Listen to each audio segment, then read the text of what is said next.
Somebody got church going on outside. Oh, where they singing? Yeah. For that right color, that makes sense. Let's go with this one. Let's go with this one. Let's go with that one. It's this one, that one, that one, this one, that one, this one, that one. Maybe this one. Party time? Nah. Let's do this.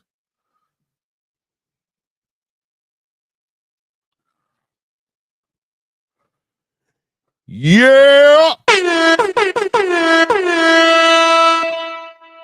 In the building. Are we live? Are we live? Salute King Alley. They tap it in. They tap it in and said, there they are. Yeah, we are. Yeah, we are. There you go. What's good, people? What is good, man? Blue, I know we talking about the topics you were just talking about, but there's so much stuff going on too. I definitely got Go right into it. Go right into what you want to go into. All right. I mean, there's things I want to talk about, right? Like I definitely want to talk about Charles Conwell, right? This weekend. I don't know how much of the Grand Prix you had an opportunity to catch. Wouldn't mind talking about that as well. And I definitely want to talk about what is it that I wanted to talk about? Oh God, what was it again? Ben Whitaker, your fighter. That's your guy. I don't think I forgot. I know you rock with Ben. That's your guy. That's your man's, and he had a great performance. That's my dude right there. Light heavyweight, new addition to the Andy Lee stable. I think that's a big deal. I think Andy Lee might be the top dog trainer out of the UK right now. He might be the Robert Garcia of the UK right now. Like Andy Lee really liked that. And he's pulled Ben Whitaker in there. He's pulled in he's also working with Hamza Shiraz. He's got Hamza Shiraz now. I mean, yeah, man, I definitely want some perspective on all those topics. You know what I'm saying? Definitely. And 100 other ones. And Andy Lee was a damn good fighter himself. He was official. He's cut from the cloth. Mm-hmm. He's cut from the cloth of the great may he rest in peace, Emmanuel Stewart. You know what I'm saying? Yeah. He out of that crunk system probably a little bit more than Sugar Hill. Low key. Is it safe to say that he's not your typical UK promoter?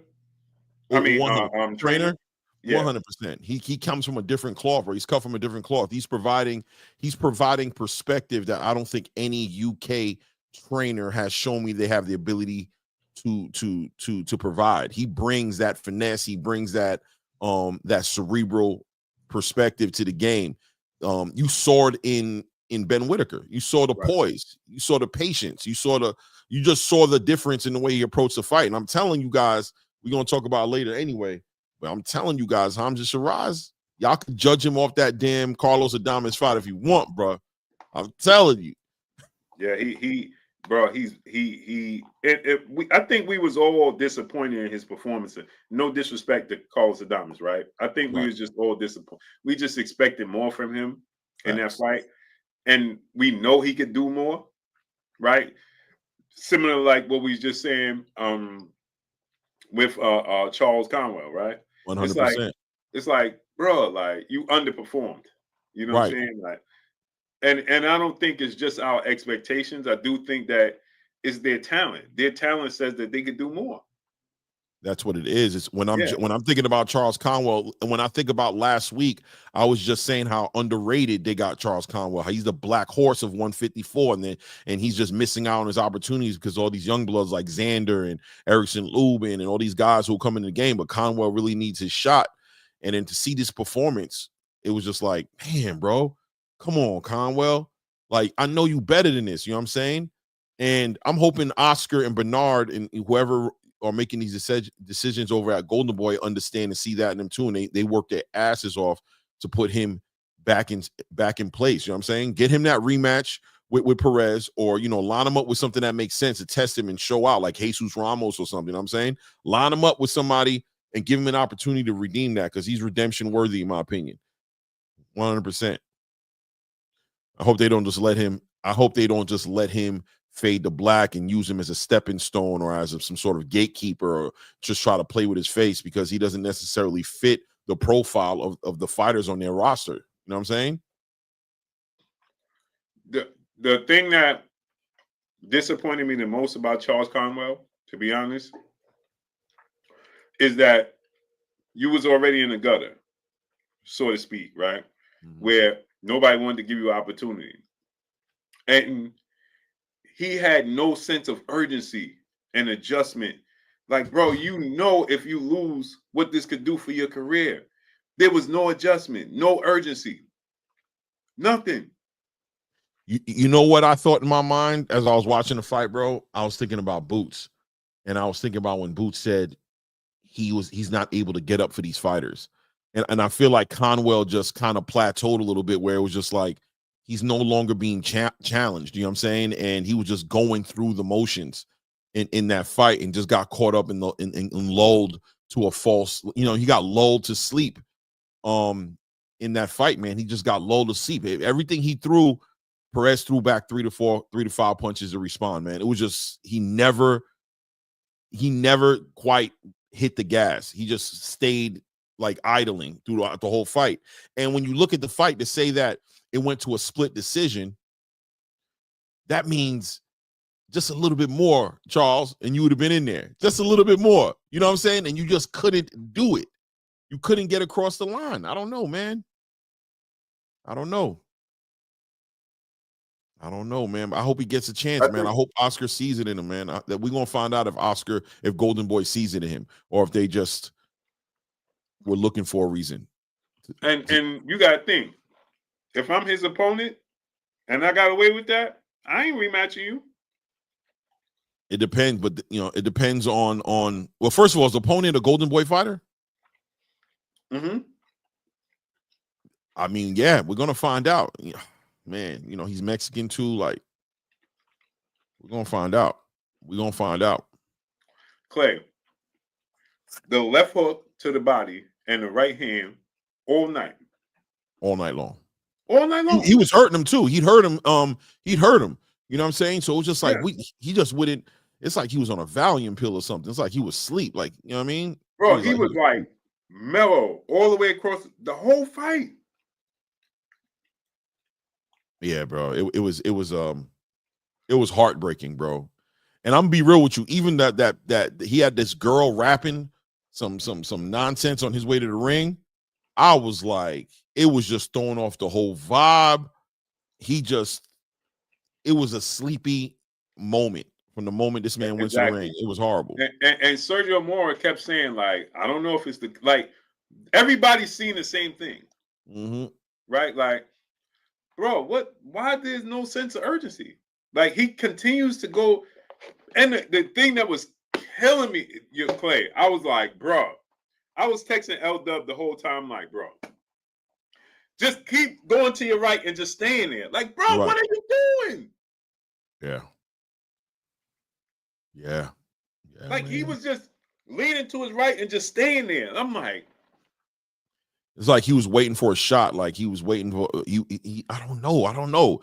It seemed like he was waiting, and he just, before he knew it, he blinked his eyes, and it was round 12. You know what I'm trying to say? Like Clay, I felt like he was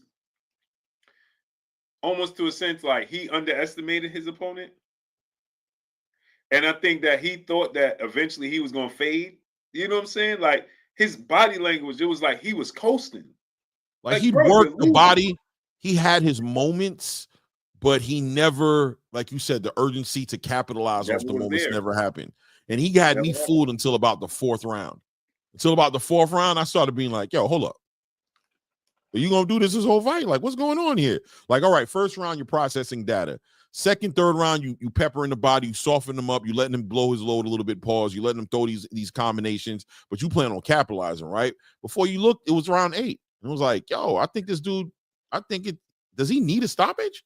I don't know. Does he need a stoppage? You know what I'm saying? That's what he started thinking, like round 8, 9, like, yo, does he need to stop this dude? Right. What's going on? And he was just on repeat. Like, it was the same thing over and over and over and over and over. Like you said, Clay, I'm like, he's going to take over at one point. Then I just text L-Dub. I'm like, he's getting ready to lose. Yeah. Like, he doesn't, he's not going to he's not going to pull the trigger, is what you came to the understanding. You were like, he ain't pulling the trigger. He ain't gonna do it. No. He ain't gonna do it, bro. No. Yeah, bro. It was diabolical to see him to see him Boxing that Guru, way. what's up, family? What's up, E? The Queen's in the building. Maya Egypt. Jay Peace to the Lynn, peace queen. blessings, Queen. Peace to the queen, Maya Egypt. Peace to the queen, Jay Lynn. Was good, ladies. It was just it was like you said, like, and it was hard to watch. It was. And It the was hard worst to thing, watch. right? I hate to be, like, so people won't be like we biased, but it was based off of the talent that we know he have, and he's just not. It's like it's Adrian Broner-esque, right? Like, bro, let your hands go. What are you doing? Like, yeah, man. It was interesting to see it happen that way, and it just goes to show you. And to me, I give it towards a little bit of the fighter development, the stylistically picked fights.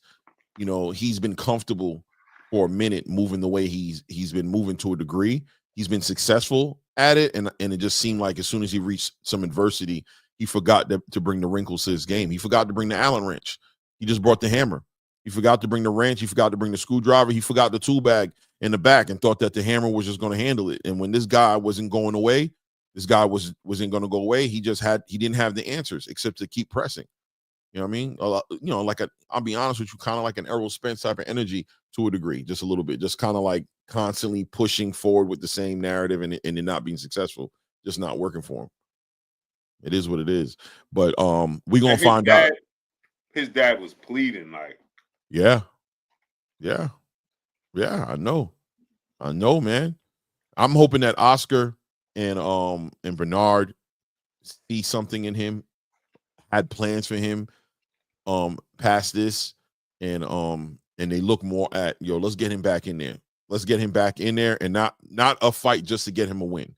Nah, get him that fight he needs, man. Get him either the rematch with this dude or throw him in there with Jesus Ramos. Throw him in there. Madrimov. You know what I'm saying? Madrimov coming off 2 losses. That's a fight. I know it'll be a difficult fight, but I think you can do it, bro. I think you like that. Unless Let me ask you this, it's the worst case scenario. Do you think that was the best thing that happened to him as far as now people accept the opportunity to fight him? Or it's only the best thing if he capitalizes and he uses this to motivate him. If he levels up from this and decides that he'll never lose a fight like this again, this close, and allow it to go, it'll be worthwhile. Fighters go through this, right? And it's a good thing. But if he's not going to capitalize off that, it'll be in vain. It'll be in vain. You know what I mean? Yeah. I don't know if anybody's really been ducking him per se. You know what I mean? I don't know if that's the case or not. He turned down the Jesus Ramos fight. Who did? Conwell. Why? Because Jesus Ramos was behind him, right? He didn't want to go backwards. Right. I agree with him. I agree with him on that. But now you might need Jesus, man. You might need him. If he performed like that against Jesus, he gonna lose. Oh yeah. But Jesus is a fight he knows not to perform that way. He knows sometimes you need that edge, right? Sometimes you need that danger in there to be who you need to be. You might need Jesus. Perez might have not been able to get him up, might not have been able to motivate him, get him where he needed to be to make that count. So we'll see. I just hate when fighters like him have to start all over again because they didn't want to give you the opportunity to begin with. Right. That's what I'm hoping doesn't happen. I'm hoping he doesn't have to start over again. I'm hoping that De La Hoya's like, nah, man, we got plans for this dude, and we know he's going to be a dangerous dude at 154. I mean, who else you got at 154? Listen, man, George Garcia Perez ain't the one, bro. He's not that marketable guy. He's not the guy. You know what I mean? I mean, you can make money off him, I guess, pay him low money and send him out there as a sacrificial lamb against some real killers. But Conwell got that. He got that X factor. You know what I mean? As far as what he can do inside the ring. I don't know if that's what they plan on doing with him though. And I'm gonna be honest, right, Clay? I like what I seen from Perez. He gained a fan in me. Me too. I like what I seen in him too. Mm-hmm. But I don't think he gained a fan in me, man. Like he's not a bigger star than what Conwell could be, man. He's just not. Conwell could be a bigger star, but yeah. Perez showed out too. He needs to be celebrated, and we don't want to take away from. He showed out. That's what I'm saying. Like he showed resilience, right? He showed heart. Mm-hmm. He showed adjustments in the fight. Poise. Yeah, patient. Right. He was sharp. That left hook to the body and that right hand. Don't know if it works on everybody, but right. He was the epitome of if it's not broke, don't fix it. Yeah. He kept going back to he displayed to me. I'm not gonna be frustrated when I watch him and be like, why are you going away from this? Why, you know what I'm saying? Like, man, I didn't see that coming, man. Yeah, I didn't see it coming either. I definitely didn't see it coming, but I know on any given Sunday it can happen if you're gonna show up with that, you know what I mean? Yeah, and L-Dub was like,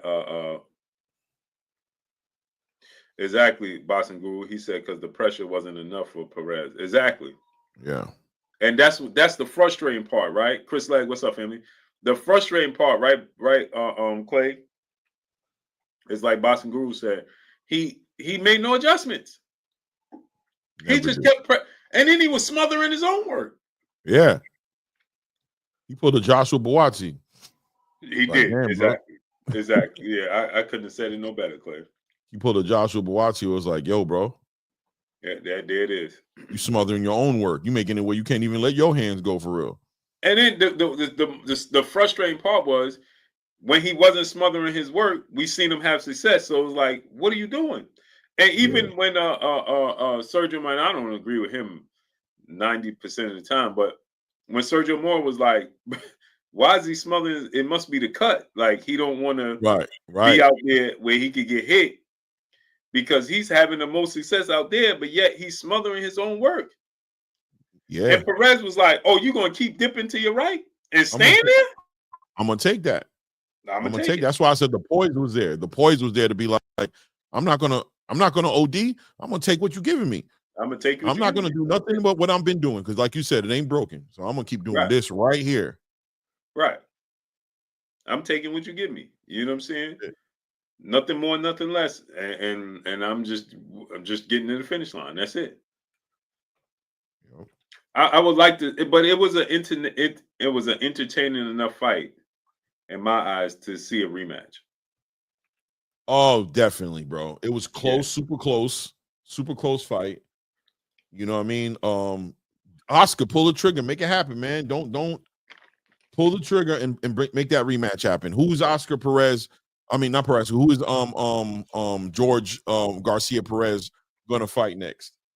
What big fight is he losing out on, man? It's top heavy, a lot going on top of 154 right now. It's either Jesus Ramos or rematch with him. I think the rematch with Perez is I think that's a fight to make. Let's do it. But I don't know if Oscar's gonna do it, man. I'm telling you. I think not. I think Oscar's gonna look at it like I can market Perez, Mexican fighter. Yep. I'm gonna go that route. Yep. He gonna leave Conwell to finish his contract out and probably won't re-sign him. Mm-hmm. That's messed up. That's the disappointing part, right? Yeah.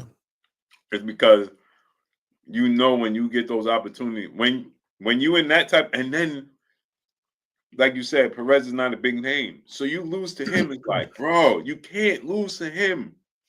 Yeah, bro. That fight was gonna be the breakout fight. That was gonna be after this fight. It wouldn't have been made no sense for his next fight to not be at a minimum a title eliminator fight. At a minimum. Right. At a minimum. That's why I thought the urgency would kick in. Like, hold on, not this dude. Nah. I can't stay on cruise control with this dude. But that's why we say at 154, go for the biggest fight because there is no safe fights at 154, right? There's no safe fights. Any fight you can get it. So if you're going to fight, that's why I agree with Xander Zayas going for Sebastian Fundora. People like, nah, you're not ready to give him a couple more tune-ups. What tune-ups? What tune-ups is at 154? At least let him go for the belt. Let him go to try to be unified and let him go. You know what I'm saying? Let him go for it. If he thinks he's ready for that, he might as well. What are you going to do? Go fight Virgil? What are you going to go fight Serhii Barchuk? What are you going to go fight Charles Conwell? All those fights are difficult fights. He can't continue to play at the bottom of the barrel. He has to up his game up, and 154 is a hornet's nest. So you might as well go for the biggest fight you can put together. You might as well. Don't take chances, man. Ain't no tune-up fights. Ain't no stay busy fights. Ain't no, oh man, keep me busy fights. Like, nah, bro. Every fight counts. I bet you Oscar makes Jorge Perez versus Virgil Ortiz. Maybe. Mm-hmm. Maybe, yeah. Yeah, that's right. Yeah, that sounds about right. Yeah. Get Virgil back in there. Get him a nice little easy win. Yep. Pad up the record a little bit and get him ready to and have him wait on the sideline and wait for Sebastian Fundora to finish his business with Xander and see if he can get him up in that conversation. And it's justifiable, right? Or wait for Boots. A big win, an upset win. It's justifiable. Yeah, bro. Let him sit there and wait for Boots after that. Keep him busy. Hopefully Boots makes a move up to 154. If not, you know what I mean? Sit there and try to get the win of Xander and Sebastian Fundora. Yep. Yeah, you ain't lying. Yep. Lamb to the slaughter, man. Throw George up in there. You know what I mean? Keep my fighter busy. I'm gonna feed my fighter. It's better than Charles Conwell. Charles Conwell's really a dark horse. He can mess around and derail Virgil. And we all know at 154, all lanes and all interests and all resources are getting put behind Virgil Ortiz. He's the face of Golden Boy at 154. He's the guy they want to win.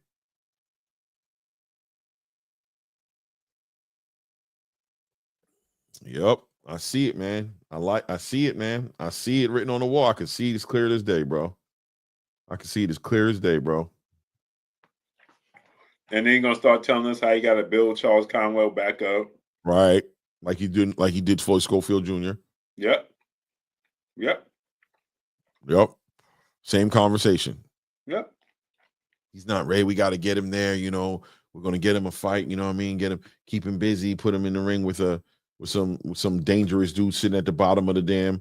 Put him in there with like Nikita Zhu or something like that. You know what I'm saying? Like Tim Zhu's little brother, or throw him a Caleb Walsh or something. You know what I'm saying? Throw him some fight and help him build something else up and make some money. Yeah, it can get complicated for him. It can get complicated for him.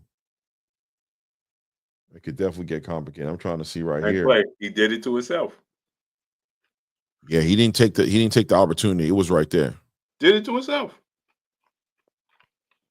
No urgency. What's good, Tay? No urgency. Tay Brown, peace and blessings, Queen. Salute to the 11520. He did it to himself. If he showed me urgency in the second half of the fight, I'll be like, damn, he just started off too late. Or, you know what I'm saying? Ray Davis, what's up, family? Right? Yeah. No urgency. Gave it away. Yeah. Gave it away. It's going to be interesting to see how Golden Boy deals with him. It's going to be interesting to see that. Did you get a chance to watch the Grand Prix at all? No. Thought that thing was amazing, man. I ain't gonna lie. I kept catching like ends and bits, and I was like, man. It was very Olympic. It had a very Olympic energy to it, so it was a lot of boxing in one day, a lot to watch. You might not watch it all, but there was some standouts for sure, man. There was some standouts in there, man. And I'll tell you what, it built up a good phase 2, because that was phase 1. They're gonna, it went from 128 fighters down to 64 fighters. So the next fight the next one is gonna be 32 fights. You know what I'm saying?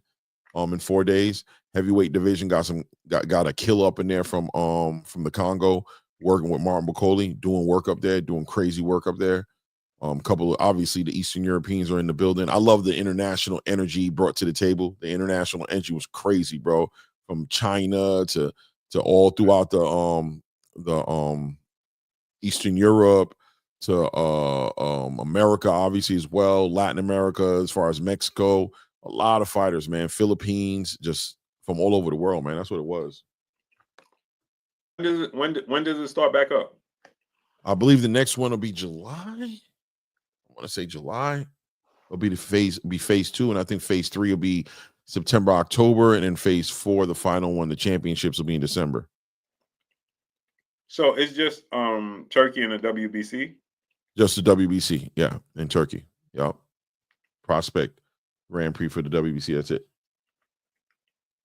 I love it though, man. All about that green belt. I'm gonna tap in when it come back on, man. Yeah, I think I'm gonna try to cover it too. I'm gonna try to do some lives on it because I think it's good for the sport, man. Real good for the sport. Oh, it's great for the sport. I just was so busy and in and out, like I was like, man, I can't commit to. Yeah, I was working, driving my truck, so I was watching. You know what I mean? I was watching while I was driving. I had it playing. Oh, that was perfect. That's perfect. It was perfect, bro. It was perfect. It made the weekend fly by. Yeah. Yep. That passed the time, man. Yep. Yeah, I gotta get familiar with the names. Oh yeah, so many names I couldn't even keep up with them. You know what I mean? I wish I could have had a pen and paper where I could have watched it and kind of took notes.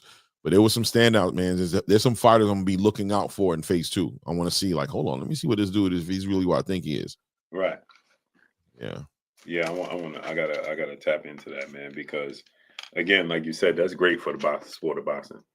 100%. I would think that a lot of promoters and outfits were out there looking and seeing you had to see some work to come home with. 160 especially, like 160 and the heavyweight division especially. Right. Those two divisions right there had some talent where it's like, yeah, bro, 160 needs something. They need something. They're real just top heavy. Janabeg, Carlos Adames, old ass Errol Zandi Lara. You know what I'm saying? And then 160 needs an overhaul. It needs it. It needs it bad. It's bad. It's like in a bad place. Yeah. So let's get to a couple of topics at hand. This Tank Davis. Where you want to start? The Tank Davis rematch with Roach, Shakur, or Haney coming back? Those are all 3 great topics, but I know the chat just wants to talk about Tank so bad. You know what I mean? So let's save that for last then. Yeah, let's save that for last. Let's do Devin. Let's do Devin. Do Devin. You know what I mean? So Devin coming back. First of all, let's give a round of applause to Cigar Talk and Najee. Great job. Great job. Bruh. Those interviews you did with Bill and Devin was spectacular. It's been such a long time. It's been such a long time since I've seen Bill. And no offense, respectfully to Bill, but generally speaking, Bill's either over talking who's interviewing him, steering the narrative, trolling the chat. You know what I'm saying? Like he's all into like he's got the mask on. You know what I'm saying? Yeah, he's typically he's in reaction mode. Right. And he just let his guard down. And so did Devin, but especially Bill, because Devin normally does that. Devin will normally let his guard down and just speak pretty honestly and transparently. You know what I mean? Right. He's not a man of many words, so he usually speaks his mind. But Bill always seems to be on code. Right. You know what I mean? To sell, to push, to market. He's always on promoter. Got his promoter jacket on. And in this fight, he really just let down his guard and just answered questions honestly. I love the way the ownership between them both too. The ownership was just there. As far as the role they played in what happened that night, outside of Ryan's, performance enhancement, drugs, abuse, and antics and all that. Like, how could y'all be better? You know what I mean? Speaking on the jab, on that bow and arrow jab, like speaking on an honest way, gave me a lot of hope. And it's what I wanted to see and what I've been wanting to see from the Haney team since that Ryan Garcia fight. I personally love the fact that Devin steered clear of accusing Ryan of anything. Just taking accountability. Yo, listen. And I think that Devin saw what we saw, which is, he probably was on PEDs. Well, we know he was, right? He might have had advantage X, Y, and Z. Right. But you know what? I did this to myself. Yep. If I didn't do X, Y, and Z, I still don't lose, even to a man on PEDs. Yep. So you know what? Let me right my wrongs. Never mind, because all that is, right? Is it real? Yes. 1000%, right? He tested positive for a banned substance. We know this. But all it is it's a um it's self-medication. And what I mean by that is when I say self-medication, it gives you an excuse, right?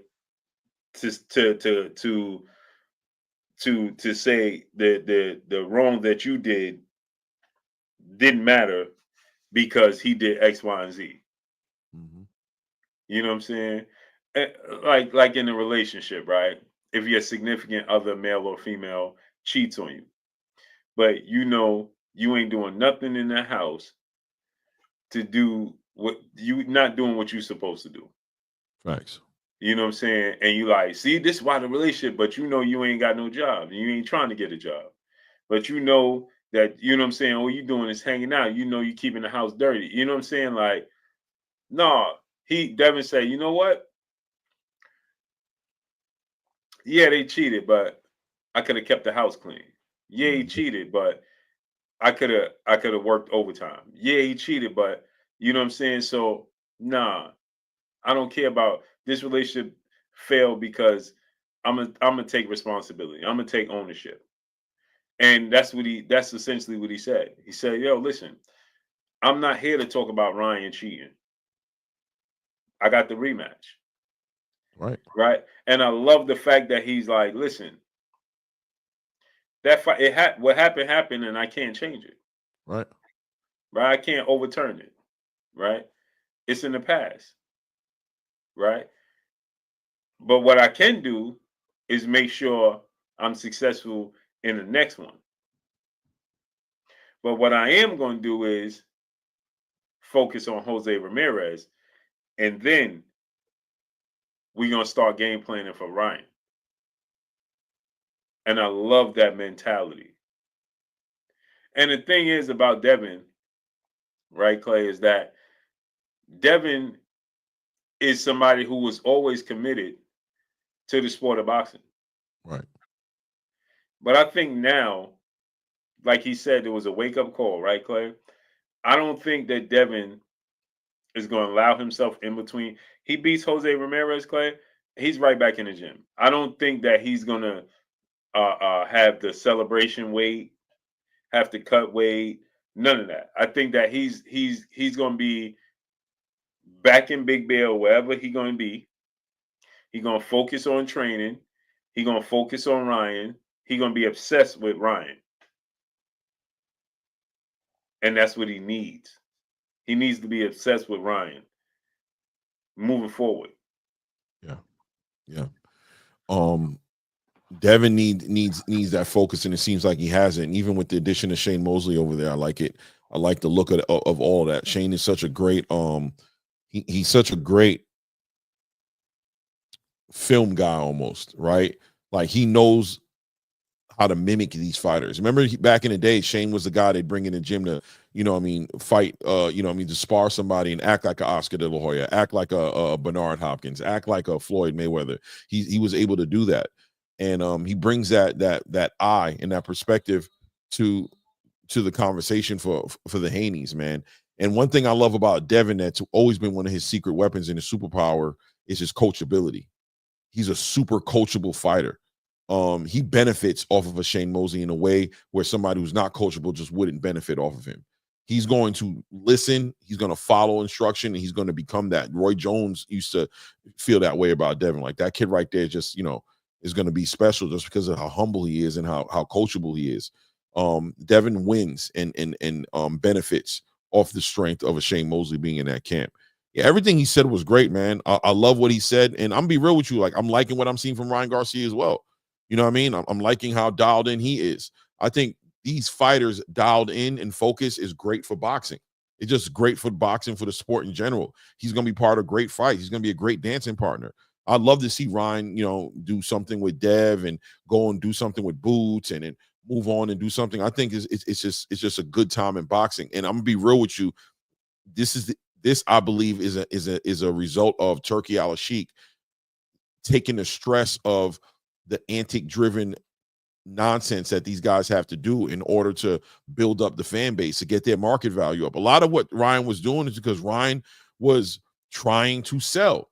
He was concerned about selling. He was concerned about money. He was concerned about being in the A side and getting all these perks. And when you got Turkey there just paying you your worth, paying you up front what you believe you deserve, or even more than what you deserve, then you just get right back to the love of the sport, back to the passion, back to the boxing, what started you, what got you there in the first place. And as fans, we benefit off of it. As fans, we win. We get to see these type of fighters fight with that type of mentality. We get the best version of these fighters, man. I'm excited. Yeah, 1,000%. And that's the thing. Like, I think now we're gonna get the best version of Ryan versus the best version of Devin, and the best man wins. 100%. 100%. And a loss ain't the end all be all, man. A loss, as long as the fight is super entertaining and they fight their hearts out, we'll watch them fight again and again and again, bro. And we expect them to lose, right? That's why they were the four kings: T.O., Devin, Ryan, and Tank. Right. If we expect them to mess it up, they can't all win. Exactly. Well, in the case of Sugar Ray Leonard, he none of them all won, but he went what, 3-1? Right? He only lost to Duran, right? So he beat Hearn, right. Yeah. He beat Hagler, and then he beat Duran. So the only loss he had was to Duran. Right. Now we know that what was the second fight with Tommy Hearns. He says it. He gives Tommy Hearn that fight. He thinks Tommy Hearn won that fight. Yeah, he clearly lost that second fight. But and the Marvin Hagler fight is a pick'em, right? It could go either way. But again, it was a pick'em fight. The rematch he arguably lost. He lost to Duran. You know what I'm saying? Like, they all lost. But we don't count their losses. We talk about how great they was. Right. Because they fought each other.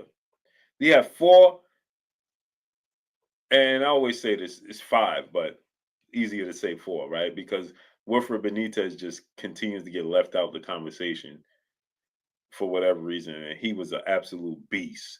Right. Now, he lost to all of them except Duran too, right? But what's the difference between Benitez and Duran? Because Duran lost to everybody. He only got 1 win, which was the first fight against Sugar Ray Leonard. Wilfred Benitez got 1 win against Duran. You know what I'm saying? But he was a beast. That's why I had said that to Shakur, and Shakur was like, "No, you know," he got offended. But I was like, he's like the Wilfred Benitez of the Four Kings. I don't think he really truly understood who Wilfred Benitez was. Right. How ill he was. But yeah, man, we want to see them mix it up. You know what I'm saying? We want to see Devin, the best man wins. You know what I'm saying? We want to see T.O. versus Ryan, T.O. versus Devin, T.O. versus Tank. I don't care who wins. I got who I think wins. Right. But I think Devin wins all of the fights. But that's why they got to fight, right? I mean, that's the only way to find out, bro. It's the only way to find out. You know what I'm saying? It sounds good. That's the only way to say Devin wins all of. I like his style versus all it is. You know what I'm saying? But they got to get in the ring and mix it up. You know what I'm saying? And they're gonna go down in history. They're gonna go down in history. Yeah, there's hope there for these fights to happen now with Turkey. It's like the fights might all happen. We're gonna get. I think we're gonna get Devin and T.O., Devin and Ryan, Ryan and Devin again, Ryan and T.O. And Ryan already fought Tank. I don't know about Tank in the equation because they all at 47 now. Yeah, not to mention Tank doesn't seem like anything's going to motivate him to make the big fights. It just doesn't seem like it. Clay, do you see a scenario in which Tank fights all 3 of them before he retires? No way. No way. He would shock me. Shakur. He would shock me, bro. He'd have me eating my words. He would shock me. I'd be like, I got to give it up to him. I didn't think it was going to happen because I don't believe it. I don't know if he fights not even one of them. I don't see a scenario in which he fights Shakur, Devin, T.O., and Ryan. Well, he already fought Ryan, right? So Devin, T.O., and Shakur. I just don't see a scenario in which that happens before he retires. I just don't see it. I agree. And that's very unfortunate. Very. Very unfortunate. Sir Dante Fox, my brother in the super chat, dropping that half a dub on the super chat. I can't wait to see Devin and Ryan at welterweight. LOL. Them boys too big for 135, 140. This fight going to be epic. I can feel it. Yeah, well, here's the thing about that, Sir Dante Fox. Don't forget how young they are. You know what I'm saying? So we were privy to witness their careers so young to where they are today. Right. You know what I'm saying? So we're saying, people keep saying that, like, man, they too big. Bro, we talking about these dudes was 22, 21 years old, 22 years old. They were young. You know what I'm saying? Fighting at 135 and 140 pounds. You know what I'm saying? We knew. That's why people like myself, people like Clay were pushing for the fights, because physically we knew that they were going to, you know, exceed those weight limits. It was just a matter of time. And that's why we wanted to see Tank get those fights, because it was only a matter of time. It was only a matter of time. We saw it coming a mile. You could see it coming a mile away, especially with Devin and Ryan. Mm-hmm. And then once Tio lost to what's his name? Cambosis, he immediately said it was the weight. Right. And Tio's, I don't even know how he made 135. His frame, because he always in shape. At least you can see Devin and Ryan got water weight. They blow up in between weights, and you're like, all right, they cut that water weight out. Facts. They can lose weight. But Tio is always chopped up like a bag of dope. You know what I'm saying? He's always in shape. You know what I'm saying? So I don't even know how Tio made, but you can clearly see it was just a matter of time before, you know, before they outgrew the division, and that's why we was clamoring and essentially, you know, in a sports reference, begging Tank to make these fights. You know what I'm saying? Because we knew it was coming to this. Facts. We knew it was coming to this. But you know, Tank fans was so, they were so, they're complacent, right? Clay, they okay with him not fighting, you know, the best, right? They okay with him just fighting and winning. Doesn't matter who he does it against. Yeah, And they celebrate him fighting, period. They just want to see him fight, period. That's it. They just want to see him fight, period. And they created this monster, man. It's a product. It don't matter who he fights. It's like, you know, it's like this situation with Lamont Roach, right? Fans are celebrating. Yeah, see, Lamont Roach. It just baffles me, right? It's like, you see, Lamont Roach was better than what you thought he was. Look what he did. You celebrate him because he arguably beat Tank. You know what I'm saying? They'll justify anything he does, and it's just like, bro, it's just, you know. Hollywood Leon, what's up, family? The Cardenas, what's up? Malante Davis, what's up? Texas 16 South, what's up? So you know, it's disappointing when you look at it from that standpoint, but we knew it was coming. You know what I'm saying? But you know, what I want to ask you this, right, Clay? From Devin fighting Jose Ramirez, what are you looking to get from this fight? What are you looking to see from Devin in this fight that's gonna give you confidence moving forward in the Ryan Garcia and fights moving forward, etc. And before Clay get to that, I need y'all to take a moment right now. Subscribe to my brother Claymore Rain channel. The link to his channel is pinned up in the chat. click the link to his channel. It's pinned up in the chat, and subscribe to my brother Claymore Rain. If you have not subscribed to him, subscribe to my brother Claymore Rain. The link to his channel is pinned up in the chat. Go ahead, Clay. No doubt. I'm looking for a few things, man. I think one of the things that I want some clarification on as to whether or not the punchy thing, right? The chinny thing, or whatever anybody wants to call it. I personally accredited a lot of that towards these weight cuts and bad weight cuts, and the way water insulates the brain and helps the brain absorb shocks, and how he seemed real sensitive. So I want to see if the 144, or I don't know if it's been clarified if it's going to be a 144 or 147 fight yet. I've heard rumors both ways. I'm glad you said that. Just to touch on that, because you said that, right? Just put a clip note right there. So Devin is saying that no, he didn't ask for the extra 3 pounds. Right. They asked for it. So Devin said, now I don't know. I think he went a little far. He said, I mean, steak and burgers. I'm like, I doubt that. But he said, never know. It's possible, right? But steak and burgers. Yeah, that's diabolical. That's gonna put weight on you. That's fat boy stuff. Yeah, especially the burgers. Yeah, I mean, unless it's turkey burgers, very lean, no bread, like just straight up. Like he's talking about burger patties. Like, yeah. So Dev essentially said that he ain't asked for that. That's a lie. You know what I mean? And I think that they tried to put that off on Devin. Because remember, Robert been saying that Jose needs to move up. You know what I'm saying? Mm-hmm. So, but was the fight going to happen at 147, and Devin agreed to it, or no? Devin said it's going at 144. Okay. Yeah, he said it's happening at 144. Which, in my opinion, and then you can finish up, Clay.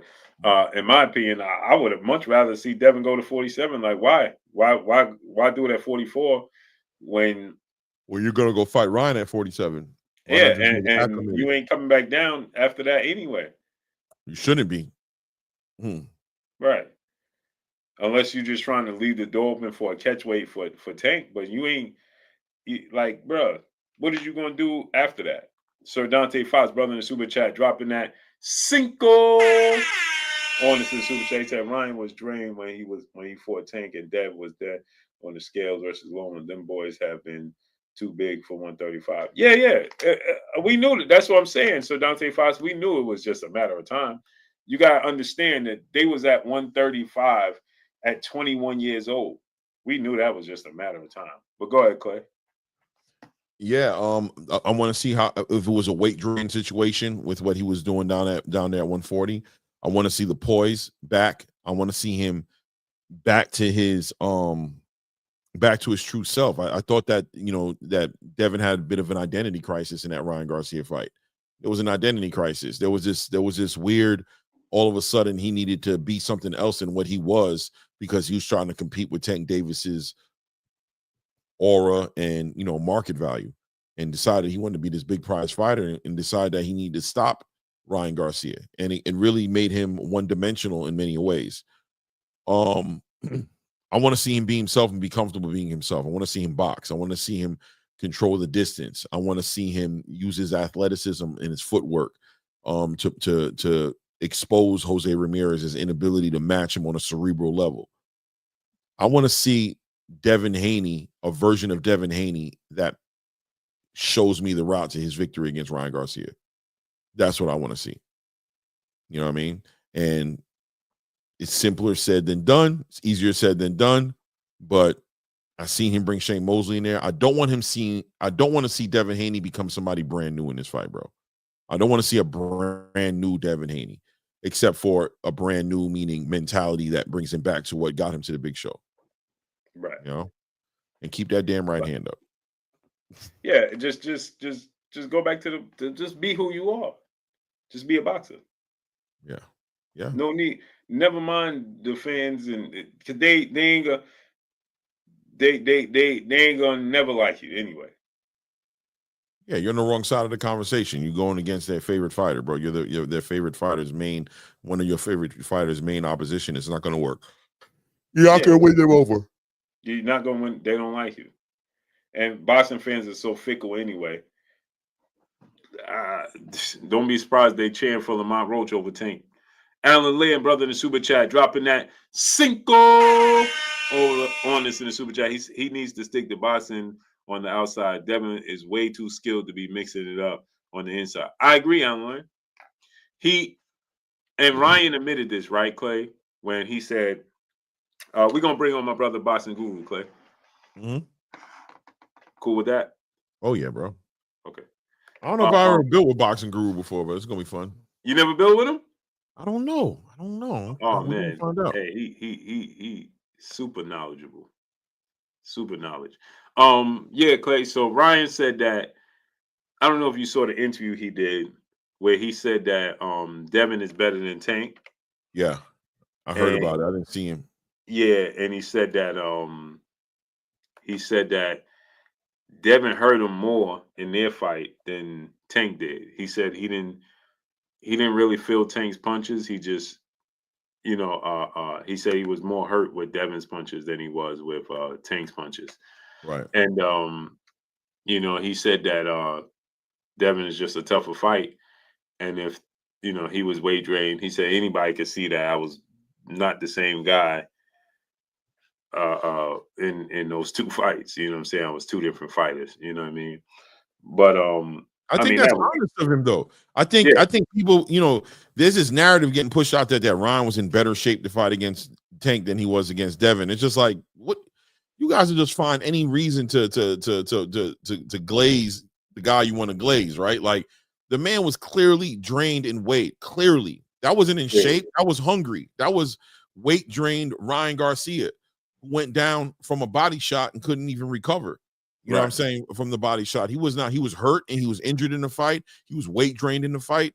What are y'all talking about that this guy was and like I said, the thing I always try to tell these guys, Blue, is if the weight didn't play that much of a difference in what Ryan did in that fight, then why did they put the rehydration clause on him? Right. And Tank clearly said, remember Tank clearly said that he clearly said that, man, this dude is big. I ain't letting him rehydrate. Right. So it made a difference to try to act like, oh, that's they make a difference. So then why put the rehydration clause on him? Why not let him just be in there and not have no excuses? Don't put an asterisk next to the fight. Let the fight be what it needs to be. Why did you guys go to the extent to put that rehydration clause in there to have that man looking like that if it wasn't going to make a difference? Clearly it was going to make a difference. That's why y'all put it on him. You put it on him to even the playing field. That's why you did it. Otherwise, it don't make no sense. Otherwise, it don't make no sense on why y'all made him cut the weight. Clearly, Ryan Garcia would have been a different fighter if he'd have fought at his weight of 140 with no rehydration clause. He'd have been a different fighter in that ring with Tank Davis than at 136 with a 10-pound rehydration clause on it. Clearly, right? It's chess, not checkers. You did it for a reason, not for no reason. According to the fans, they'd like to say there was no reason. There was no reason for him to do that. He just did that because he could. Man, stop it, bro. You guys got to stop the nonsense. Yeah, he clearly did it to have an advantage. Yeah, you guys did not feel like you were going to be able to compete with a big Ryan Garcia. Pause. You know what I'm saying? You weren't ready to compete with the Ryan Garcia who jumped in the ring with Devin Haney. Stop it. That's what it comes down to. Yeah, and mainly because he would have been able to absorb his power. Yes. That's just the fact of the matter. You know what I'm saying? And that dude, Ryan, got a lot of power. Yeah. And it's the punch you don't, it's his hand speed with his power. It's the punch you don't see that hurts you the most. And he got lightning fast hands. And the thing about Ryan that he don't get credit for is that is his heart, right? He gonna throw that left hook, Clay. He don't care who it is. Facts. He ain't gonna be hesitant. He letting that hook go. Ryan ruined himself with the antics, man. When it comes to that, because outside of the antics, Ryan is a fighter who I've always given the credibility of wanting to fight the best and willing to fight the best. I've always felt like that about Ryan.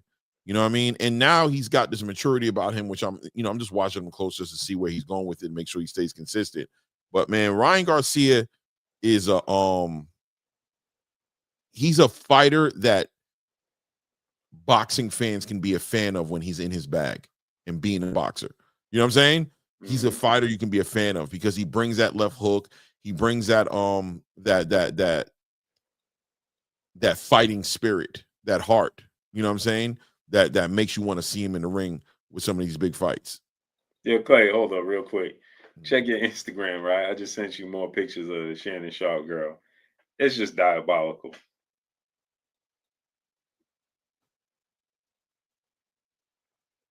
Like, bro. Here we go. That's the second one and the third one. Yeah, bro. Right up against the wall. Yo, Shay Sharp is wild. Yeah. I mean, look, man, this is a definitely a fetish thing, man, without a doubt. This is a fetish thing. This is his thing. This is what he likes. That's just wild. He's wild. Yeah. Like, bro. All the women you have access to, that's who you go with? Like, yeah, bro. that's what he likes, man. Dominance, right? It got to be a dominant thing, because that's diabolical. Yeah. Where's Boxing Guru? He said he's trying to get in, so I'm gonna try to send it to him again. I get the bathroom real quick too. Yeah, man, Clay, man, I just think that clicking it right there.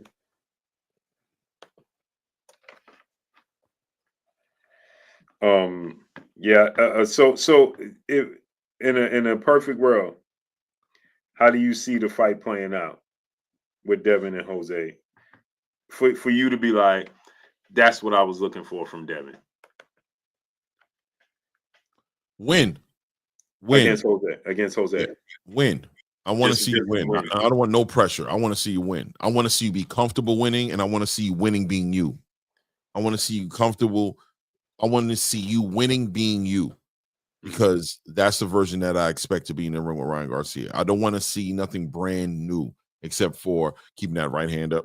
You know what I'm saying? Right. Keeping that right hand up, not overextending on that jab, forcing that right hand to fall back away from the chin instead of keeping it right where it needs to be. And I want to see him capitalizing off his strengths. I want to see him winning based off of what he does best. That way I know what he looks like against Ryan Garcia. I don't want to see him going in his I don't want to see him being different, man, than what the best version of him is, if that makes any sense. The wild thing is, when you look at that jab, like Floyd Mayweather put so much emphasis on saying it was a bow and arrow jab, right? Yeah. And Floyd does the same exact thing. Just the difference is his reaction time coming back out of it is quicker than Devin's. Right. That's the difference. Right? It's Floyd can shoot it, and Floyd's reaction to after he shoot it, when you get ready to counter him, to duck underneath is like you can't teach that. Right. Right. So when he throws it out there, land or not, his reflexes and his instincts allows him to duck underneath, and he can see your punches coming back better than Devin. Right? If do you agree with that? Like, yes, but I think Devin can I think Devin can bring that to the ring, man. I think he's a great student. I think that he just has to I think that Devin just has to make a slight adjustment to his, where, like we said, he got to just answer the phone, right? So he got to do it in just a slight, because I thought he had the best jab in boxing. For a while. So yeah, right. So he gotta do it, and he gotta modify it, right, and just keep his right hand up right when he does it. You know what I'm saying? Because he can definitely be successful with it. There's no ifs, ands, or buts about it. He's shown us that, right? He just can't stay in the pocket too long, understand his range, and just answer the phone. That's it. Yeah, Because, I like I mean, he said, did, in that Ryan fight, he had in those middle rounds, he was good. You know what I mean? He just got hurt when he got hurt. He got clipped when he got clipped. Other than that, you know, he needs a tweak. He doesn't need to completely flip the script. He just right, needs to be a little more defensively responsible.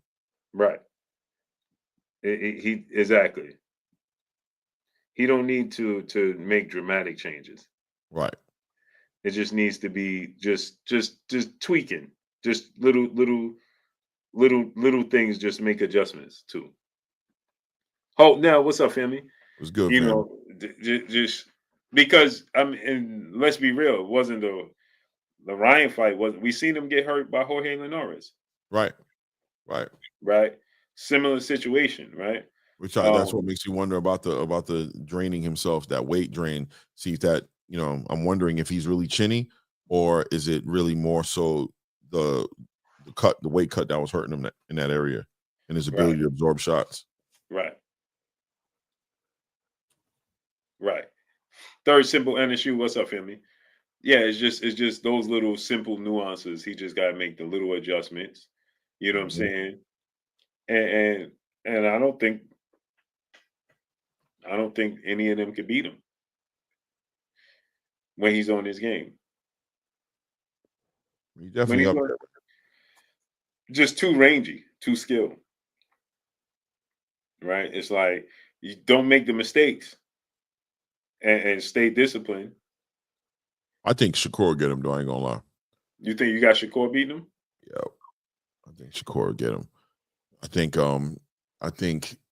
yeah, I just think Shakur gets him. Shakur gets him. You know what I mean? Why I you think say that? Shakur the best boxer. I just think he's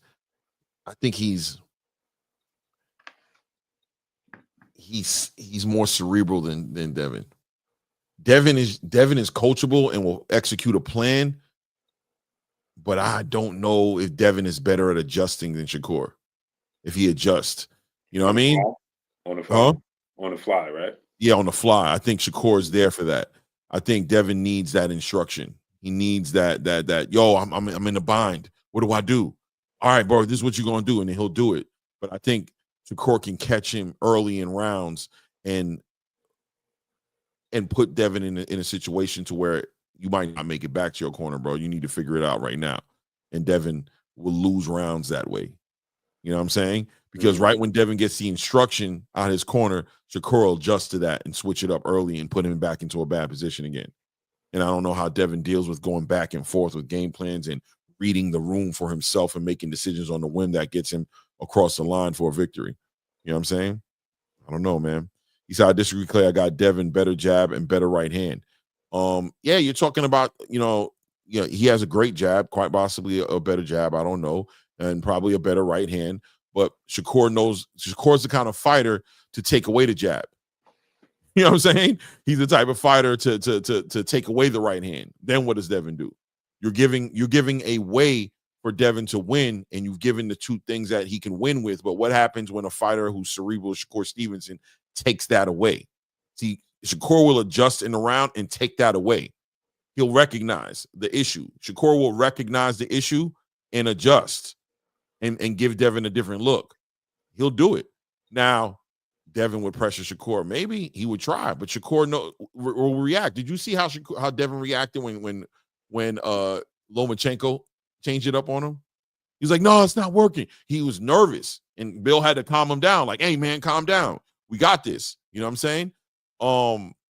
He got nervous because he didn't have the answers. He was executing the game plan as he was told to execute the game plan. It wasn't working, and it made him nervous. And he got into telling his dad, like, that's not going to work. He's already figured me out. He's figured out that I'm doing that. So You don't know how to adjust? Shakur would adjust. He would adjust. He wouldn't allow that to just continue to keep happening to him. He won't. He won't. And I think that edge is enough to get Devin Haney, to get that win over Devin Haney. His ability to do that. Do you think though that Devin now is getting the experience he needs to make his own adjustments? Well, that's something else I'd like to see in this fight. I'd like to see him. I'd like to see that IQ. But do you think Ramirez has what it takes to bring that out of him, or he could win? Because I kind of feel like he could beat Ramirez on cruise control with just the basics, like with his jab. Possibly, but I think Robert Garcia starts to come into the conversation now because Robert will adjust.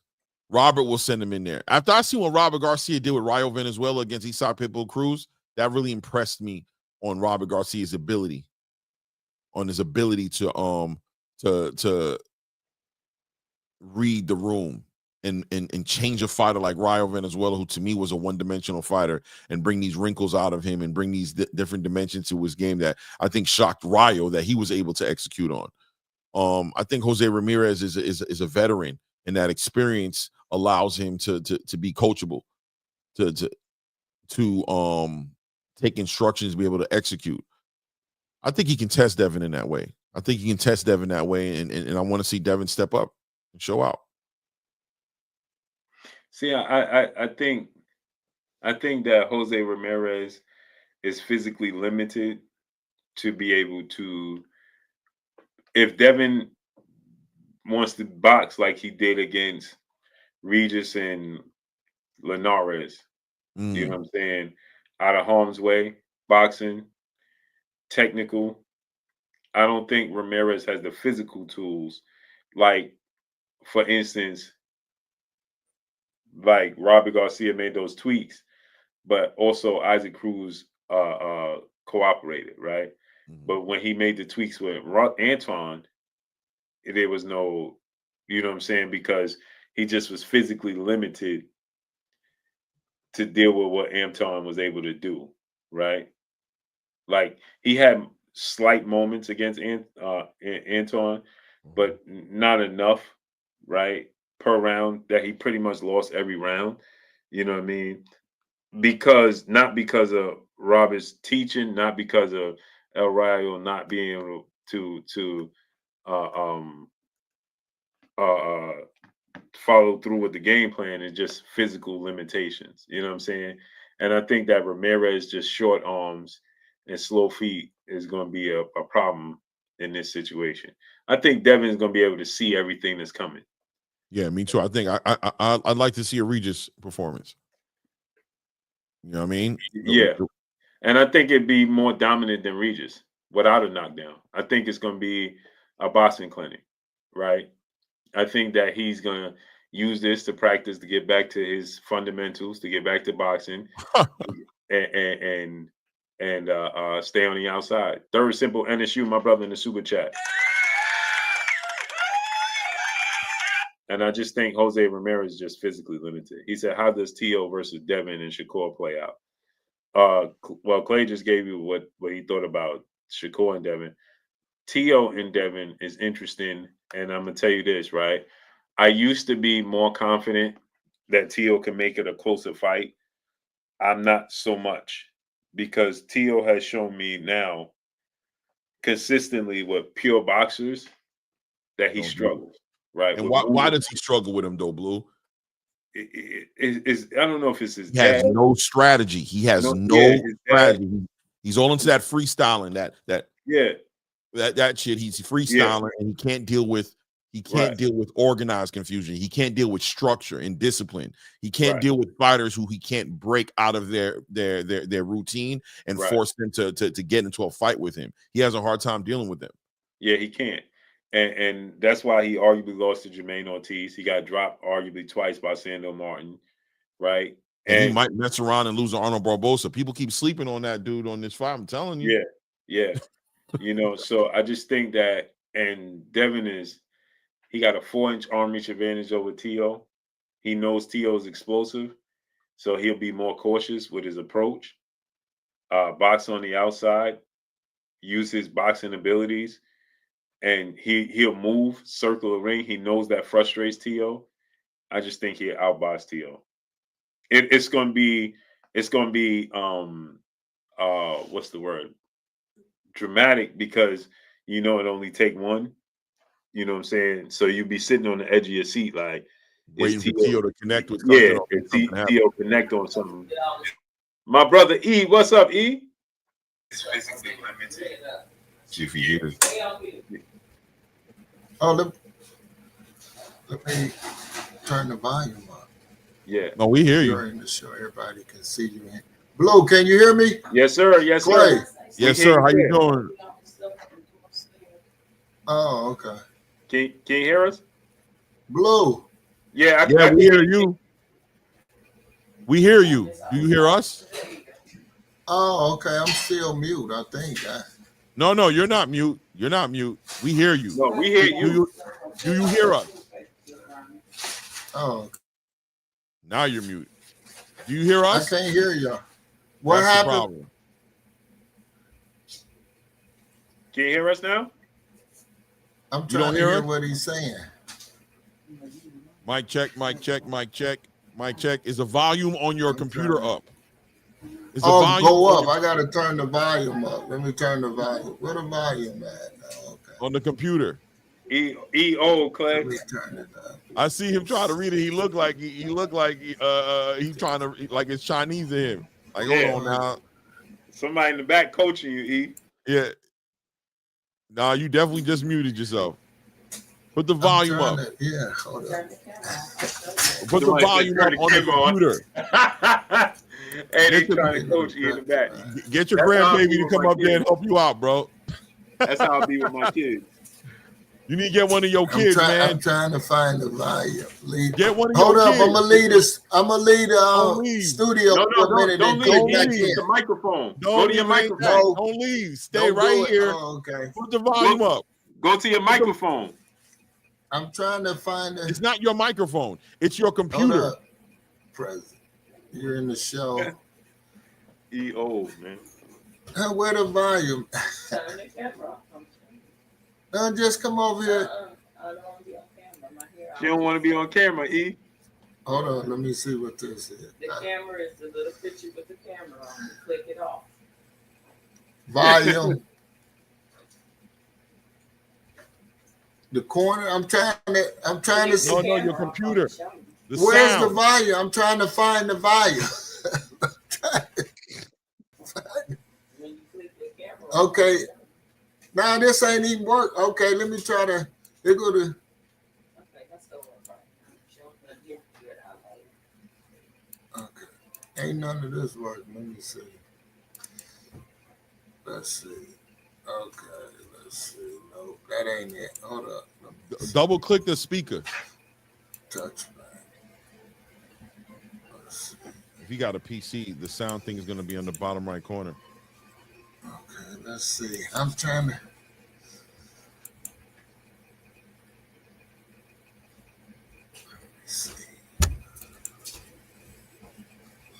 On the keyboard, there should be something to control the volume. I think that's what it is. I think we're muted on his keyboard, like on the actual computer outside of the programming. Yeah. You know what I'm saying? I'm trying to see how to instruct him. Yeah. Okay. Hold on. Click on the speaker. On. I don't see none of the volume on this board. I knew he was going to do that. I knew he was going to do it. I knew he was going to do it. He'll be back. I was about to put up the thing on here and tell him what to do on the paper, but he is hilarious. That man was like, let me see right here. He's like, trying to find the volume. I can't find the volume. Hold on a second. It's on this thing. Whoever he was talking to in the back, he's like, they're like, I ain't getting on camera. You on your own. That's probably why he shut it off, just so that they would come on the computer and work on them. I would like it, the computer needs, like, he needs, like, can you hear your YouTube? Can you hear anything else as well? Because it's the volume on your keyboard that's off. You got it muted. That, or maybe he has it connected to like a Bluetooth or speakers if he got headphones or something. Yeah, it's something. It's the mic, and it's playing in the headphones. He is hilarious, man. Mute the original screen he was using, not the StreamYard screen. That too. Like if you go into the actual tab, he probably muted the tab.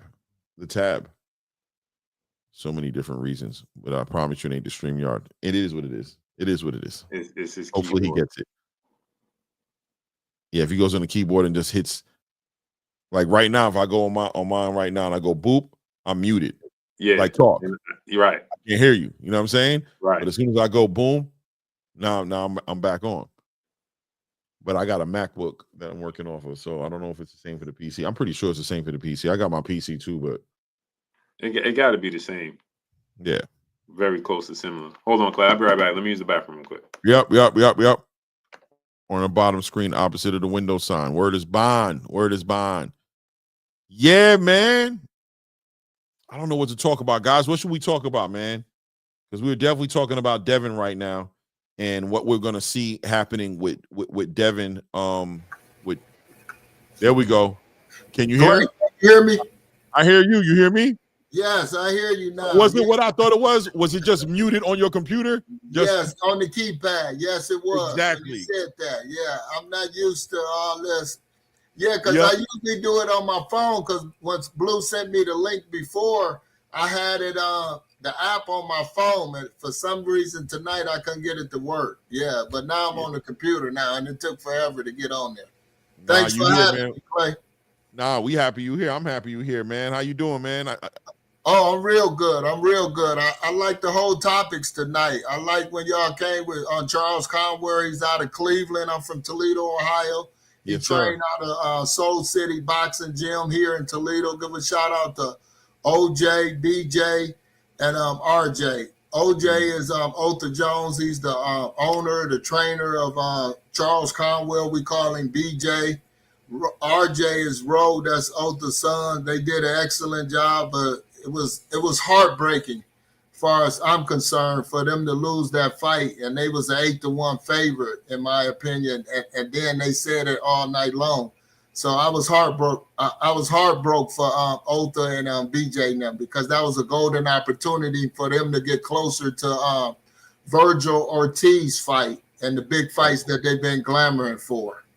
100%. It just felt like he just never put his foot on the gas. He just couldn't pull the trigger the way he wanted to. Yeah, sometimes in boxing we hear this story over and over again from a lot of fighters that a lot of the fans, casual fans, might downplay when they get in the ring and say, I saw the punches, but I couldn't get them off. But a lot of fans have to realize boxing is spiritual. You know, some things happen. It's unexplainable. But if you look at BJ in his whole career, he put a lot of pressure on you. He threw punches and stuff like that. So for him to fight totally different against this guy Perez, in my opinion, wasn't doing that much to really offset him, because BJ was right there, you know, to do good work like I predicted. But for some reason, it just didn't happen. So sometimes fights be spiritual, in my opinion, that a lot of fans don't give credit to. Yeah, it seemed like he came to the ring flat.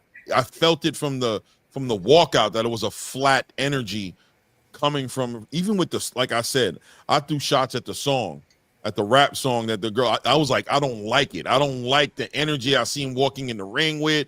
It just, and I don't know, like I expected him to at some point recognize the adjustment that needed to be made and recognize that he had to turn up, that he had to make something happen, that the fight was too close, that it can go either way at this point. And he just either didn't recognize it, or, you know, sometimes you just, your feet are in the mud. You just can't. You just, like you said, it's spiritual. You just can't. You're delayed. You're you know what I mean? Like I said, the guy would respond with like 3 to 5 punches for every 1 to 2 punches. You know, Charles Conwell would send, the guy would respond with like 3 or 5 punch combos. So it was just like, damn, bro, like, I don't know, man. He just wasn't there. I thought the body work was effective at some points. He had his moments in the fight. And, at the end of the day, let's not act like the fight wasn't a close fight. It was a close fight. That's why I went to a split decision. But it just seemed like Conwell could do more than what he did. It seemed like he could do more than that. Oh, yes. I definitely agree with that. I definitely I had text Otha, the trainer of BJ. We call him BJ. Yeah, I texted him right before the fight or the day before. I knew what style that they needed to do to be victorious. But I just hope and pray for BJ and the rest of the team at Soul City that Oscar and them still had a back. I like how when you and Blue was talking about that, because it's very critical, because Oscar, Eric Gomez, all them boys over there, they deal with a lot of Mexicans. They only have like a few black African-American fighters.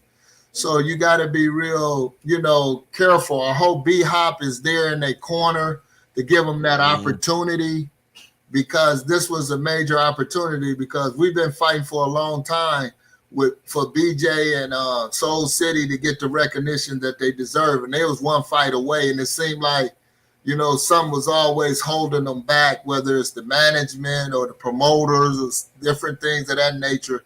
So I just hope and pray that he get the opportunity that they deserve, to get another chance. And hopefully now, like how y'all said, hopefully this open it up now that other fighters will fight him now, you know what I'm saying, and different things of that nature.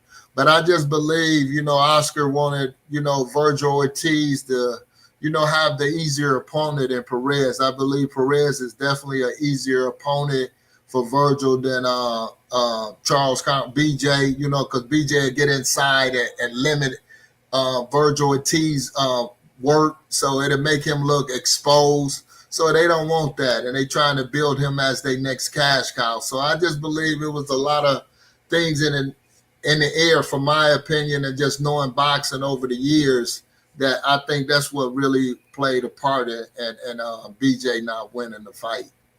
Yeah, there's definitely an advantage for Golden Boy for to them to finally match Virgil up to a stay busy fight in comparison. He's had a pretty, his last two fights were very competitive. So, he needs a fight, and it does seem like that George Perez does check those boxes. So yeah, we got to see, and that's why I was saying earlier, we got to see. We're going to find out what Oscar and Bernard think about Charles Conwell. Yes. If they bought into Charles Conwell, then they'll get him either a rematch back with Perez, or even, keep him.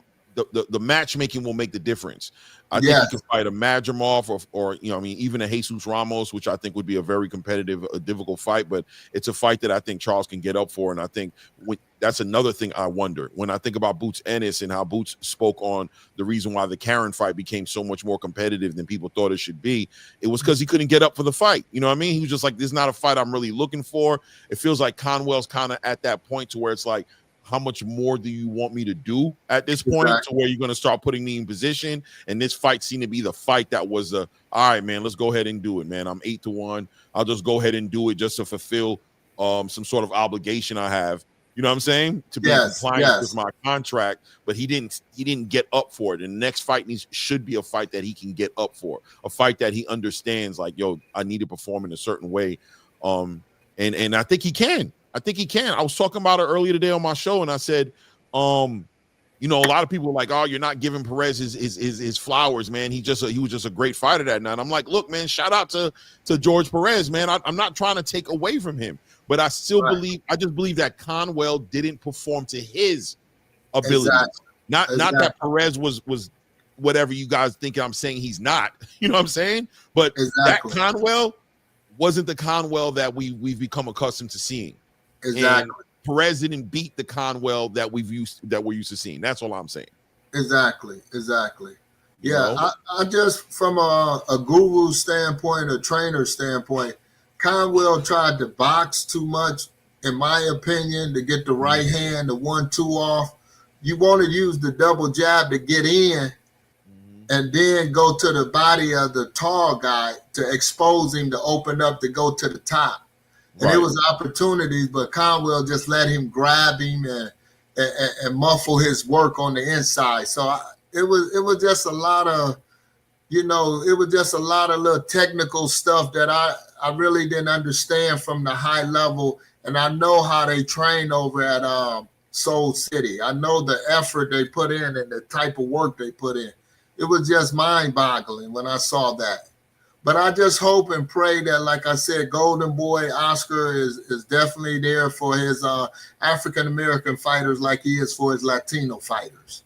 Yeah, even with Schofield a little bit, it was kind of like they were trying to. Yeah, Schofield and all that. Because they have two that I know of, just Schofield and Conwell, two notable black fighter, African-American fighters. I don't know if they have Rashid Ellis and stuff like that. Rashidi Ellis, I think. Is he? I don't think is he with Golden Boy? I don't think he is anymore. I think did he go over there? Rashidi, I thought he was with Golden Boy. I thought he was fighting with him or something. I feel like he was like on some low-key, like independent type of thing. Almost. He might have been. Wasn't he with him for a minute or something like that? I think Rashidi was with wasn't he with the PBC? For a minute, but then I thought after he left PBC, I thought he went to Golden Boy. Let me see here. Let me see where he might be at. I might be bugging. Hold on here. Yeah, I thought that's what he had did. Yeah. That was his Birchfield. CES boxing. I don't know. Yeah, I thought that'd be diabolical if he was though, because he ain't been boxing on their cards. That's for sure. Let me see. Oh, okay. I know he did a lot of work with Canelo as a sparring partner, different things of that nature, but I just didn't know. I thought he might have been with him or something like that for a few fights, because I remember after he fought that fight in Atlanta, Georgia, on the PBC card. Is that his brother, or I'm trying to remember, because it's two of them. It's the brother, Rashidi, and the other one. One was with PBC because, in my opinion, he fought Villa. Remember, didn't he fight Villa? Yeah, Rashidi fought. Rashidi's the one who fought Roman Villa. He's the one who fought Roman Villa and lost that fight. A fight that he was winning and lost in the end. In the last couple of rounds, he lost that fight. Right, and then don't he have a brother? His brother is the other one. I thought he was with Golden Boy, the other Ellis. No, I'm not familiar. There was just one. Maybe I'm just getting it mixed up, because I know he fought on PBC because we was in Atlanta. He fought there against Villa. He should have won that fight. He started off too fast, throwing too many punches. But then I thought he went to Golden Boy for some reason. I thought he was on the Golden Boy circuit. But maybe it's just those two that I can think of the notable fighters that's African American with Golden Boy. Yeah. But hopefully Eric Gomez and Bernard, and they do the right thing, because BJ is young, and they definitely need to give him an opportunity. Plus that matchmaking, Eric Gomez with that, how tall he was against Conwell. Yeah, plus it was. Was the A side. I just it was just mind-boggling to me with the A side. We building him up. It could have been a African American against Victor Ortiz. That would have been a bigger seller, especially if Conwell would have went in there and knocked the guy out. It would have been excellent. It could have been a good classic trilogy that it used to be. But for some reason, it was just mine. I'm still puzzled by it. I'm still, got a bitter taste in my mouth for, 419 boxing and 216 boxing. That's Cleveland and Toledo area code. So I'm still salty about that, because I know we better than that guy easily. But, sometimes that's how it goes in boxing. Yeah, it definitely could have been a better version. It definitely goes like that. And you never know, man. That's one thing about boxing, man. You never know, man. You never know. But it did seem like he could do better than that. So, and I'm in total agreement with you. I want to see what Oscar does, what Oscar and Bernard does, and really Oscar, because I don't think Bernard gets involved in these conversations too much. No. Eric Gomez and them over there, the vice president. Yeah, Eric is a good guy. Yeah, I dealt with him a lot. Yeah, so talk to him. And yeah, he's definitely. So hopefully they do the right thing as far as that. I'm looking forward to Riyadh. Y'all coming down to Riyadh next week? Yeah, I'll be down there in New York. Yeah. I'm supposed to be down there. Yeah. So I'm excited for it. We got one fighter on the card where I'm with I'm with my guys from PBC. So we got Rolly Ramirez against Ryan Garcia. Okay. Yes, it's a winnable fight in my opinion. I know a lot of people. I'm not just saying it, but it's a winnable fight. But you got to know how to fight, you got to know how to fight King Ryan. Rolly cannot. That's what happened to Devin. He didn't know how to fight. Build and give him the right instruction. That's why they needed a excellent guru or a better trainer with him. You know what I'm saying? Just to assist. Because you gotta anticipate the left hook. You don't care about the right hand, because if you notice in any Ryan Garcia's, a lot of his work, even though he throw the right hand, but he just throws it to set up the left hook. Right. So you gotta. A lot of top fighters like Roy and them used to say, "Well, we gotta give up something to get to the fighter. We want to just block for the left hook, but we gotta give up the right hand. Let him lead with the right hand just to get close to him." And Rolly got to make sure he goes to the waist area, the body, and then to the head, because he want to protect himself in case Ryan slip a left hook in. If he tried to reach too high, Ryan could slide some in like he did with Devin. Devin was going too high. He couldn't bring his guards back in time. So that's the keys to victory. Plus, Rolly is thick enough in the shoulders because he's shorter to embrace and take punches. Right. So Silas, his trainer, I like when he was with Bullet, the black guy from LA. Right. Because he made him a little more aggressive. See, now they trying to make Rolly box, and that's the wrong things, because he gonna stay mid-range so Ryan can get that left hook off. So that's the wrong keys. So Rolly will lose this based on, not because who he is, it's based on his trainer, Silas, giving him the wrong instructions. Just like what happened to Stanionis last week. He had the wrong instruction. He didn't know how to double jab his way in to cut the ring off against a smooth operator like Boots Ennis. Right. So a lot of the trainers and stuff, don't give them the right instructions to know how to fight their opponent. And that's going to be key for Rolly against Ryan. Okay, what we going to give up? We're going to give up the right hand, but we got to brace for the left hook, because that's all his power. The right hand going to bring him close to us. Now we can do our work. See, that's the key. But you got to keep your hands up, because he just want to throw the right hand and come with the left hook. He wanted to throw a 2-3. That's his favorite combination. He'll throw a 1-2-3, but we ain't going to worry about the jab, because the jab, he going to hook off the jab anyway. So we just got to embrace for the hook. But the jab is just to set us up. So his trainer, Silas and Rolly, has to understand that. Because if you understand that, we already know what he's going to do. If you watch any of his fights, that's all he does. 100%. 100%. So you got to get to him. Rolly is that thick enough, and he's strong enough to get to him. But he just got to make it in his mind and keep his hands up and know, okay, we didn't care about the right hand. We want it because it's going to come close to us, and then we can counter him. So that's the key. So I'm very excited. Plus, at PBC, we need this fight. We just lost the belt last week to Boots. So that's one feather out of the cap. And then if we lose Rolly, who's a marketable fighter, we can move him around to get good fights.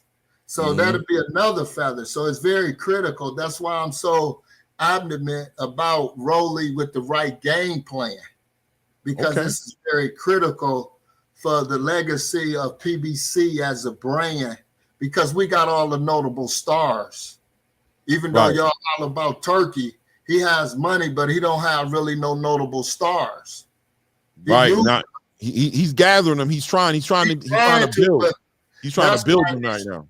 Right. That's why these fights is very pivotal for PBC. That's why me as the guru coming in and trying to, change the wheel of the spectrum for them by, giving them the right game plan so we can attack him. Because if we push him back, we can clip Ryan, because he gets scary. If you get too close to him, he backs out with that chin in the air. Right. So Rolly got to understand, Silas got to understand this. You're a world-known trainer, but he's good for Cuban boxers. You got to see what fighter he worked with that's aggressive and get at you. I don't know what fighter he worked with like that. He worked with boxers like Ugas. He worked with Ugas, who was a boxer. Right. He worked with who else? Some of the other fighters. I'm trying to think of. He worked. I can't think of them right now, but all his fighters like boxers. Right. And we don't want Rolly's a special fighter, right? He's not special like as far as talented, but he's kind of like you see Deontay Wilder a little bit, right? He'll like throw your rhythm off, and he can clip you.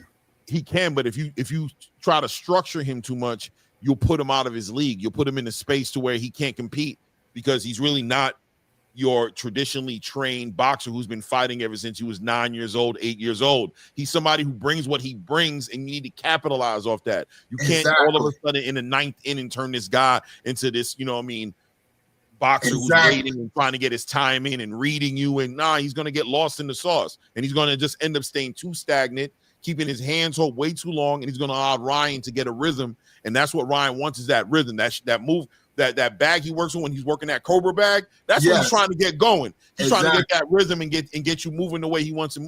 You want you to move so that he can walk you into it or time you and meet you with that left hook. You can't allow him to get comfortable and control the pace. Exactly, and that's the key that Salas, as a trainer, and Rolly has to understand that, because that's very key to victory for Rolly. Because Rolly has a puncher's chance, but he got to be able to set it up, and he got to be able to push Ryan around the ring. He got to make Ryan leery once he gets to throwing them punches, like Tank started making him. Tank started getting close to him where he couldn't get that hook off. Once Ryan gave up his height, it made it easier for Tank. But after the first round, when Ryan stayed behind his jab, it was difficult for Tank. But that second round, when Ryan ran down on him and got close, so Tank knew then I can get him because he can't get that hook off on me. Now I ain't scared because I ain't mid-range. I ain't got to jump in.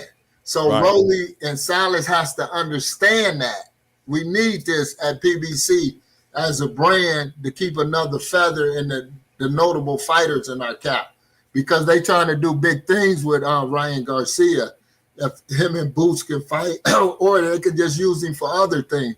But we need to shut him down to keep him as a spectacle that he is. He got fast hands and different things, but as a real fighter, we need to shut him down like we supposed to, in my opinion. But is Rolly? I mean, I hear the importance behind what Rolly's going to do, but is Rolly equipped?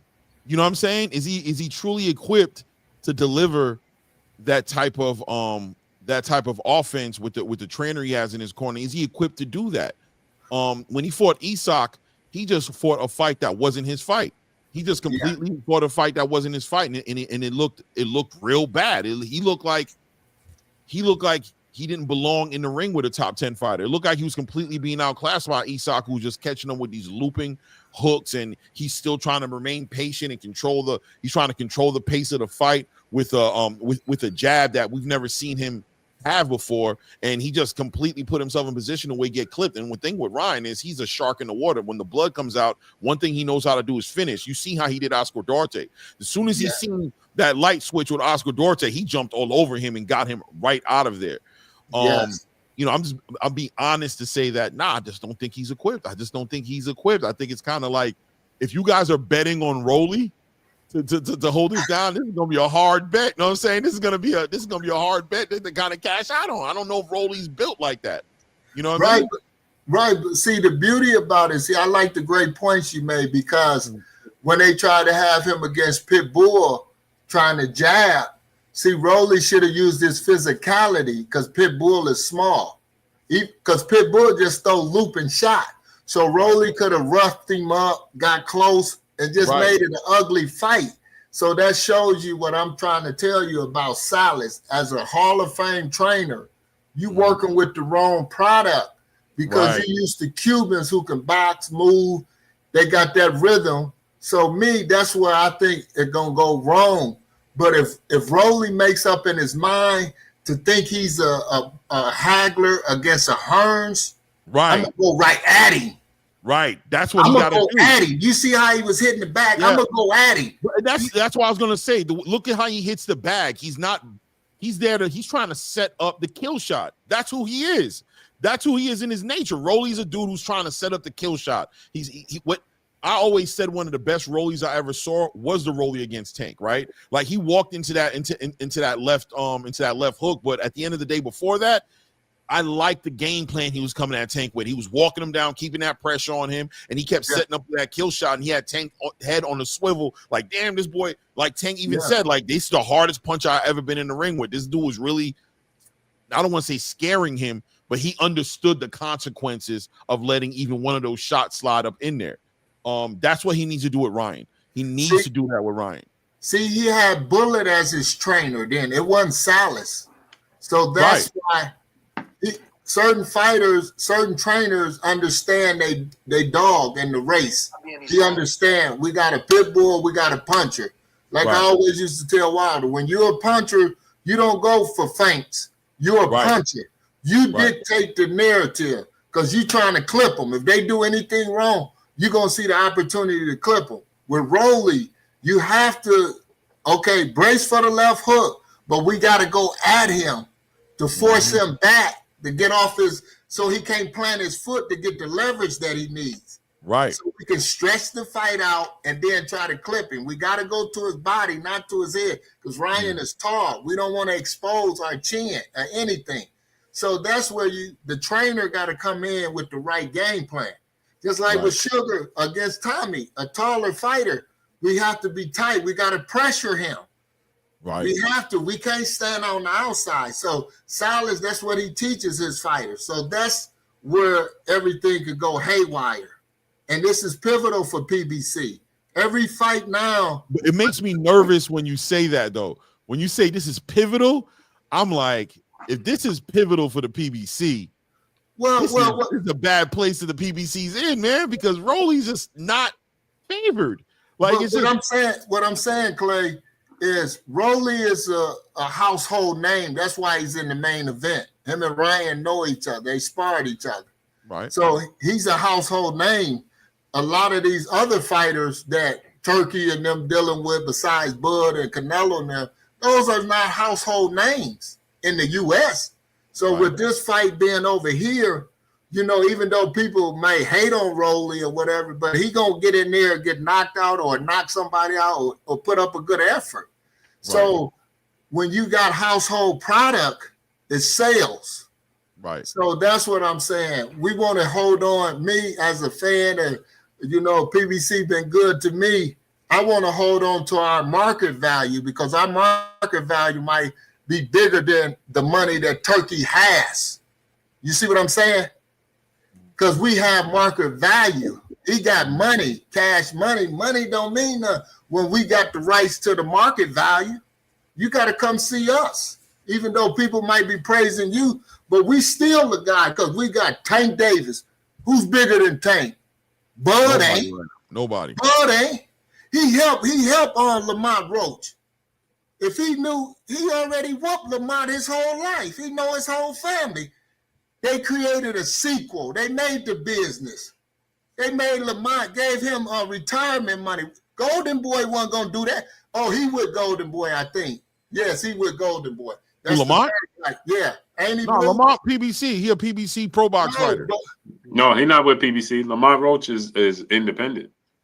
Because last time I seen him fight was on Pro Box, and then I think before that, wasn't he considered a PBC fighter? Wasn't Lamont considered one? No, he was with Golden Boy, and now he's with he's independent. Him and his dad is because that one Golden Boy guy, not Eric Gomez, I know Eric, but the other one, Mexican, is like his manager. He took him from Golden Boy.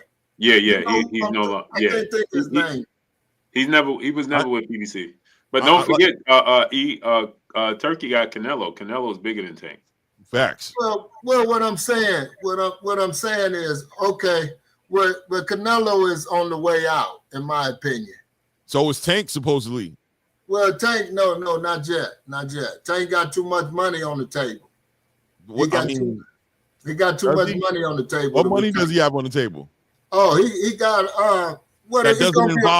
That doesn't involve a fighter that Turkey's is moving with. Well, listen what I'm saying to you, though.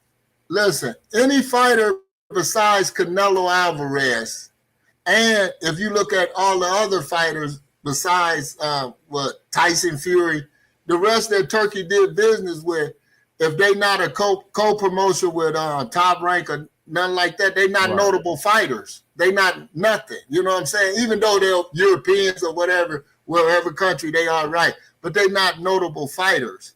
So until you get all the notable fighters or get them to lose, that's why I'm saying it's very important for Rolly to win this or put up a good fight where the people can debate or something like that, because this is a feather in his cap and for PBC, because we have notable world fighters, the best world recognized fighters, in my opinion. You know what I'm saying? Everybody else got ranked, they're trying to build them up. I think you guys do have some notable fighters. I just think that I don't know that the PBC signed any up and coming fighters since they left Showtime, and they're not in the market or something like that to do that right now. I guess I don't know what the reasoning is behind what's driving them to move that way, but in all like I said, what makes me nervous is to even think that a Rolly win is pivotal. I'm just saying. Well, you saw what he did with old man Barroso. He was gifted a fight right there. That was a gift. And then you seen what he did with Isak. And then he fought a fight with what's my guy's name? Jaime, whatever his Manuel. McGee. No, Manuel. Jaime. Manuel, I know what you think. I can't think of Manuel Jaime or something like that. The guy who Abdullah Mason made short work of. You know what I'm saying? He was in a fight that went 12 rounds. It was just nothing there nothing there from Rolly Romero. And now he's going in a fight with a knockout artist with a super fast left hook like Ryan Garcia. And all of a sudden he wants to be a boxer. To put any type of onus on the back of Rolly Romero to win this fight seems there's a desperation a little bit in it. You know what I'm saying? There's a little bit of desperation in it. Well, when you look at the PBC, they got David Benavidez, they got Sebastian Fundora, they got Tank. So they definitely got marketable, and you still got Steve Fulton, Antoine Russell. He about to fight over in Japan. We got Mario Barris. Gary about to fight in Japan? Antoine about to fight over in Japan. That's what I'm saying, Antoine. I said Gary, but I mean Antoine about to fight in He gonna fight in Japan under that on the Top Rank card. Yeah, the co-promotion with Top Rank with him and my dude Brian Norman, the headliner, and then you got in June. Yeah, in June. Yeah. Okay, so that's what's happening over there. And Gary's going, and Antoine, so I keep calling him Gary, but Antoine is going out. His name is Gary. I know that's why I keep saying it, but I know you got to call them by their middle names because they all Gary. You know what I'm saying? You know what I'm saying? But Twan going, that's crazy because that's crazy. I got to holler at somebody about that for not letting me know. But anyway, but that's money. You got to. Who's he fighting out there? Do we know? He's fighting hockey, HIK, some hockey. A Japanese guy. Japanese guy. Hockey. Okay. Yeah, it's like a promotional tournament type thing. Yeah, where they're gonna put like these Japanese fighters against these U.S. fighters. Yeah, I didn't know. I think that's gonna be. For them boys can eat. They can get good money. They go over there and take care of their business, eat. What I'm saying? I think it's June 7th. I think, right? E? Yeah, it's gonna be in June. Wow, I didn't even know that, man. Yeah. So that's a pivotal fight so far. That's what I'm just saying it because I've been around PBC, Blue, and Clay. So I just know what our market value, that's mean more than money. Like Sampson said, you can't buy us out. David Benavidez won his opportunity. So you got to come talk to us different. You see what I'm saying? When they really mean it and stand on it, you want to have justice for everybody. I like Turkey. I like PBC. I like everybody because I want them all to be able to try to, okay, if you get too cocky, no, we got market value. We ain't going to deal with you. We'll just put our little show on then. You know what I'm saying? So now you got to come because you got more money. Now you got to come a little more humble and respect the principles of boxing. Do you believe they haven't been respecting the principles of boxing or humble? No. What I'm just saying this. When I hear I'm just hearing fans say, "Oh, they're gonna put PBC out of business, this and that." You gotta wait till all the notable fighters, you know. But that's not. I mean, I hear you, but I don't think that's the game plan. I don't think it's about putting PBC out. You know, it's funny because the fans. But then you hear people were saying that they'll say that they pin them up against each other, right? They try to pin them up against each other and make it sound like it's one versus the other. But then what you see in real time is David Morrell fighting on the Ring Magazine card. You see Rolly Romero fighting on the Ring Magazine card. You see Tom Brown saying we ain't got no problem with Turkey. We're willing to do good business. And that Turkey's good for boxing. And they don't mind what he's doing. It just helps the sport get bigger. But the fans will amplify it and turn it into something that I would love for Al Heyman or Tom Brown to just come out and be like, hey, bro, we gonna work with Turkey where we need to work with Turkey. We're not going to work with him when we don't need to work with him. We still have our own thing that we're doing, but there's definitely no war going on and no competition going on between what Turkey's doing and the PBC. On the contrary, there's a olive branch that Turkey keeps putting out to the PBC to do business and to make big fights. He called out Al Heyman right there on the Riyadh and said, Al, holla at me. I want to put David Benavidez in a fight. You know what I'm saying? Like, there's a respect there. I don't think there's a disrespect or a lack of business etiquette going on coming from the Riyadh season side to the PBC side or vice versa. I think the fans are just fans, and I just think they talk just to talk, but I think the actions speak louder than words. I think we just seen PBC work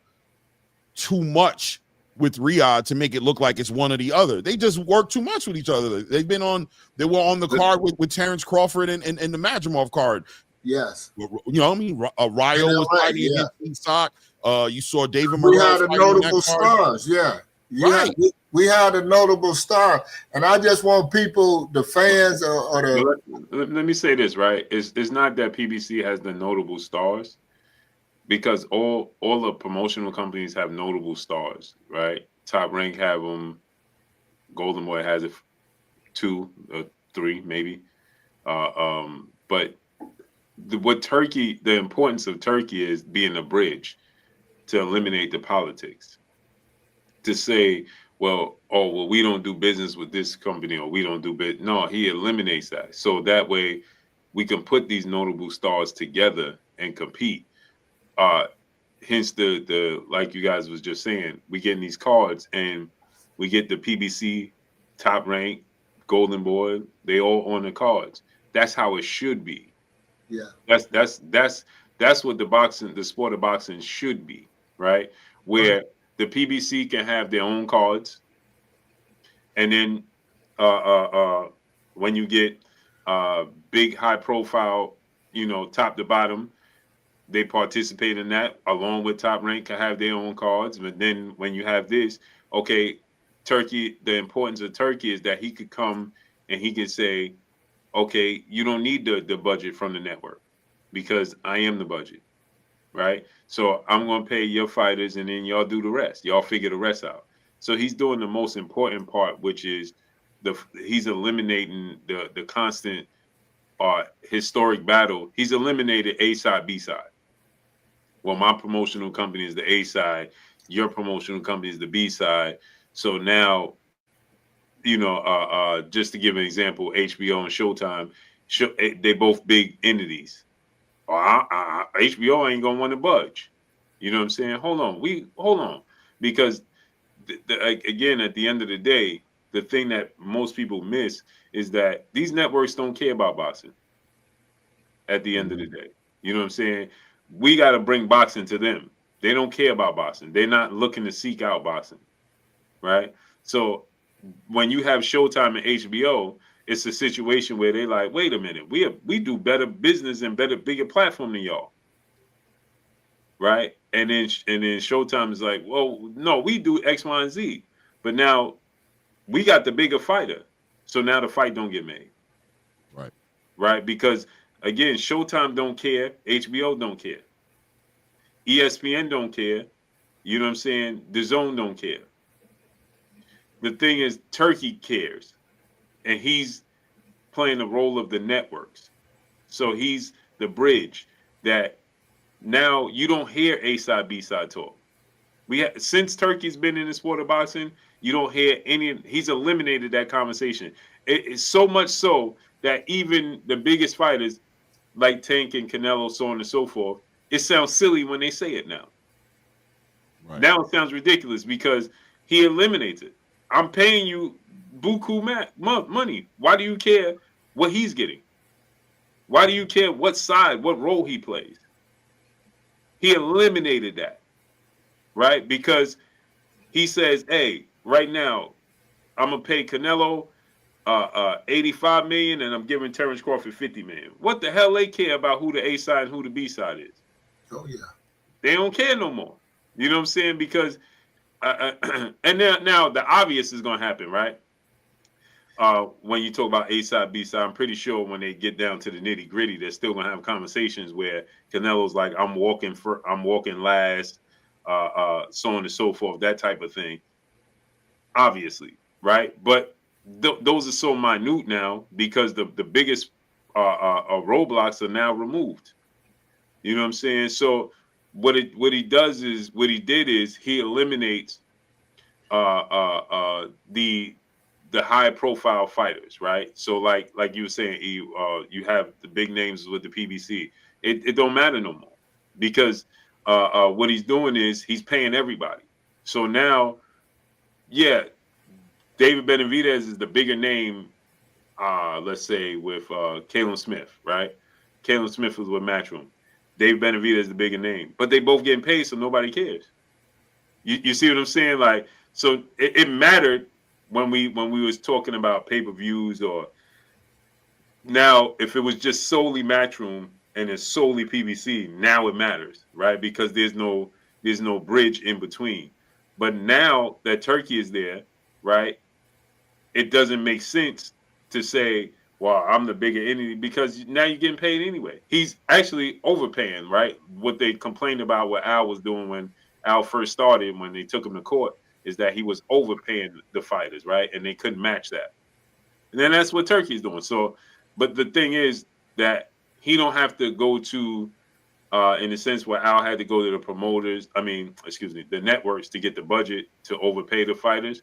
Now he has a trust fund, right? Or whatever it is, $1 trillion that the Saudi Arabia has invested in sports just to bring up their country, right? So now he got money to burn. You know what I'm saying? So $1 trillion is ridiculous. You know what I'm saying? It's just ridiculous. So it's just endless, right? So he can say, hey, so now what it boils down to, when you have the David Benavidez and the situation with David Benavidez, Bivol, and Caleb Smith, it didn't make sense for David Benavidez to take that route, because all you did was double back and have the same situation. And now what it did was you upset the well. You know what I'm saying? It's not necessary, because now apparently I saw today with Caleb Smith team, with David Benavidez reaching out and they're trying to negotiate. Caleb Smith is like, I might wait for the winner. You know what I'm saying? Because now Turkey is like, you did all that for what? To double back and still fight Caleb Smith? When you fight that I offered you. You could have fought Caleb Smith as the co-main event to better be at Bivol and get the win of the fight anyway. So what you did was you robbed Turkey of the opportunity to make a trilogy for Undisputed, and you robbed Beterbiev, right? Because at this point, Bivol is not going to be a 2-time Undisputed champion. He would just be defending his belts. But if you Beterbiev and you win, now I'm just the unified champion, and I'm 40 plus years old. Yeah. You know what I'm saying? So you just robbed me of an opportunity of history at 40 years old, and I deserve to get an opportunity. My only loss is to this man who is the undisputed champion. I deserve to be able to get my belts back. And you strip me of the belts unnecessarily to be in the same position that you would have been in if you didn't do that. If you didn't push, if David Benavidez would have just said, hey, listen, you know what, Samson? Let him go ahead fight. Listen, Turkey, just let me get paid to fight Caleb Smith, and the winner got a guarantee is me next. With no No. When you become the winner, now you want to leave the division. No, if that's the case, then you get sued. You know what I'm saying? You got to give me the opportunity for those belts against the winner. Signed. You know what I'm saying? And now I'll fight Caleb Smith, which makes sense. Because guess what? Caleb Smith only lost to Better Be Evan Canelo. So it's not like he's some poo putt. He's another feather in the cap. And Caleb used to get in the bag. He gets paid well for fights. So you're going to have to put up a big bag to fight this dude and put your WBC title up on the line. And now you're competing with the fact that you're giving Caleb an opportunity to become a unified champion and have a significant fight on his resume to fight the winner between Bivol and Better Biev. You know, I'm sure he's hoping for Bivol. You know, I mean, not Better Biev this time. But if you Caleb Smith right now, right? Yep. The ball's in my court. 100%. I'm coming to the U.S. to fight you on PBC on a separate card for what? Right. To land me in the same position, you can't pay me. You're not going to pay me what Turkey was going to pay me to fight you in Saudi Arabia as the co-main event. So now I'm going to risk my opportunity to come to the U.S. to fight you for what? Yeah. For one belt. When I could fight the winner of that for 3 and make more money, I'll just sit here. I'll just sit and wait. And let's say it Better Be Ever win. I get the best of both worlds. I get to fight for the belts and get my rematch. Yeah. And get more money. So that was a bad strategic move on the part of David Benavidez, allowing Sampson and the WBC to go that route. To play with him like that. But I spoke to Jose Benavidez Sr. earlier this week, right? I spoke to him for like about a good 40 minutes, you know what I'm saying? And you know, one thing that he was emphasizing on was the business of boxing and the learning curve that he was on as a new promoter and a boxing trainer for his sons, and you know, understanding the business of boxing and just being somebody coming in with a genuine passion and love for the sport and wanting to be part of making the biggest fights possible, but getting caught up in the politics of the sport and understanding that for 3 years it was an uphill battle to get Mauricio Sulaiman to do anything with Canelo Alvarez, and they were on the wrong side of the politics. And now at a light heavyweight division, to have Mauricio Sulaiman to be on this side of the politics, how complicated it was that they couldn't afford to turn away Mauricio Sulaiman's, which I believe was a personal vendetta against Dmitry Bivol and this whole entire Russian thing. But at the same time, who are they? Is the same thing with Jaron Butenis, right? It's like, yo, I can't pick and choose at this point. I've already suffered the consequences of being iced out of the process and not being important, and allowing Canelo Alvarez to move with his own narrative, and seeing what Mauricio Sulaiman or any of these sanctioned bodies are free to do, no matter what the rules, quote unquote, say is supposed to happen. So yeah, if you're going to upgrade me at this point and pretty much order the fight, and like Jose Benavidez said, we didn't ask for that. We didn't ask for Mauricio to activate that mandatory and to put that fight together. This is what Mauricio put right on the table for us. He said, this is what I'm about to do. I'm about to go ahead and put this mandatory on Dmitry Bivol. He's either going to fight you for that WBC title. I'm stripping that man of that belt. And, you know, the side effect, right, or the effect of what I'm doing is going to be good for you, because, oh, yeah, we're just going to upgrade you. It wasn't done for David Benavidez or the Benavidez family. It was Mauricio Sulaiman executing his game plan to go against Dmitry Bivol, and him holding that belt as a Russian, and his issues he had with Russia, and, you know, him finding himself, quote unquote, supporting the Ukraine situation, right? The Ukraine-Russian situation. So in many ways, the Benavidez family's hands was forced.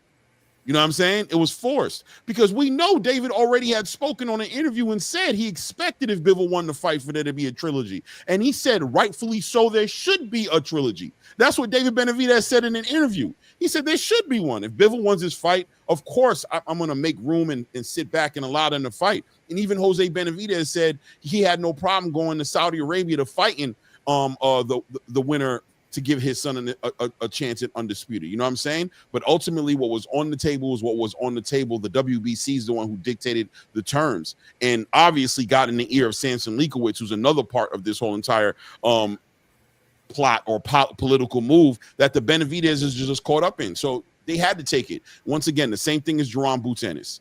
he had to be elevated to an IBF to get that IBF title. That's not what he wanted. The man stayed at 147 pounds this whole time trying to win a title the right way so he can shake off this email champion jacket that they put on him. This is not the way they wanted to do it. They wanted to win it in the ring. But at least with them, they had no real choice because Terrence was going to give him the fight. But in this situation, is diabolical because Turkey had made it so clear that he was going to give this opportunity to David Benavidez. This was literally spoken about multiple different ways, multiple different times, where Turkey responded to David Benavidez and said, I can't give you that Canelo fight because I'm not giving this man $200 million to fight you. It's just not happening. I don't care how much money you think I got. But here's what I'm going to do. Come up to light heavyweight. Fight Alexander Voznik. Beat him. You'll be next in line to win this fight.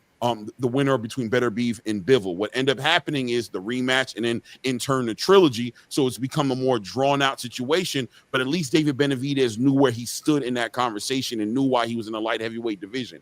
To get that title off of Dimitri Bivol the way it happened was diabolical and it was unnecessary. And once again, I cannot fault the Benavidez's. I just can't because they were in a position where that phone call comes through. What's the risk to say no to Mauricio Sulaiman? I'm not taking the belt that way. Mauricio will go down the line, bro, and give it to the next dude. He'll try him. He'll give it to the next dude.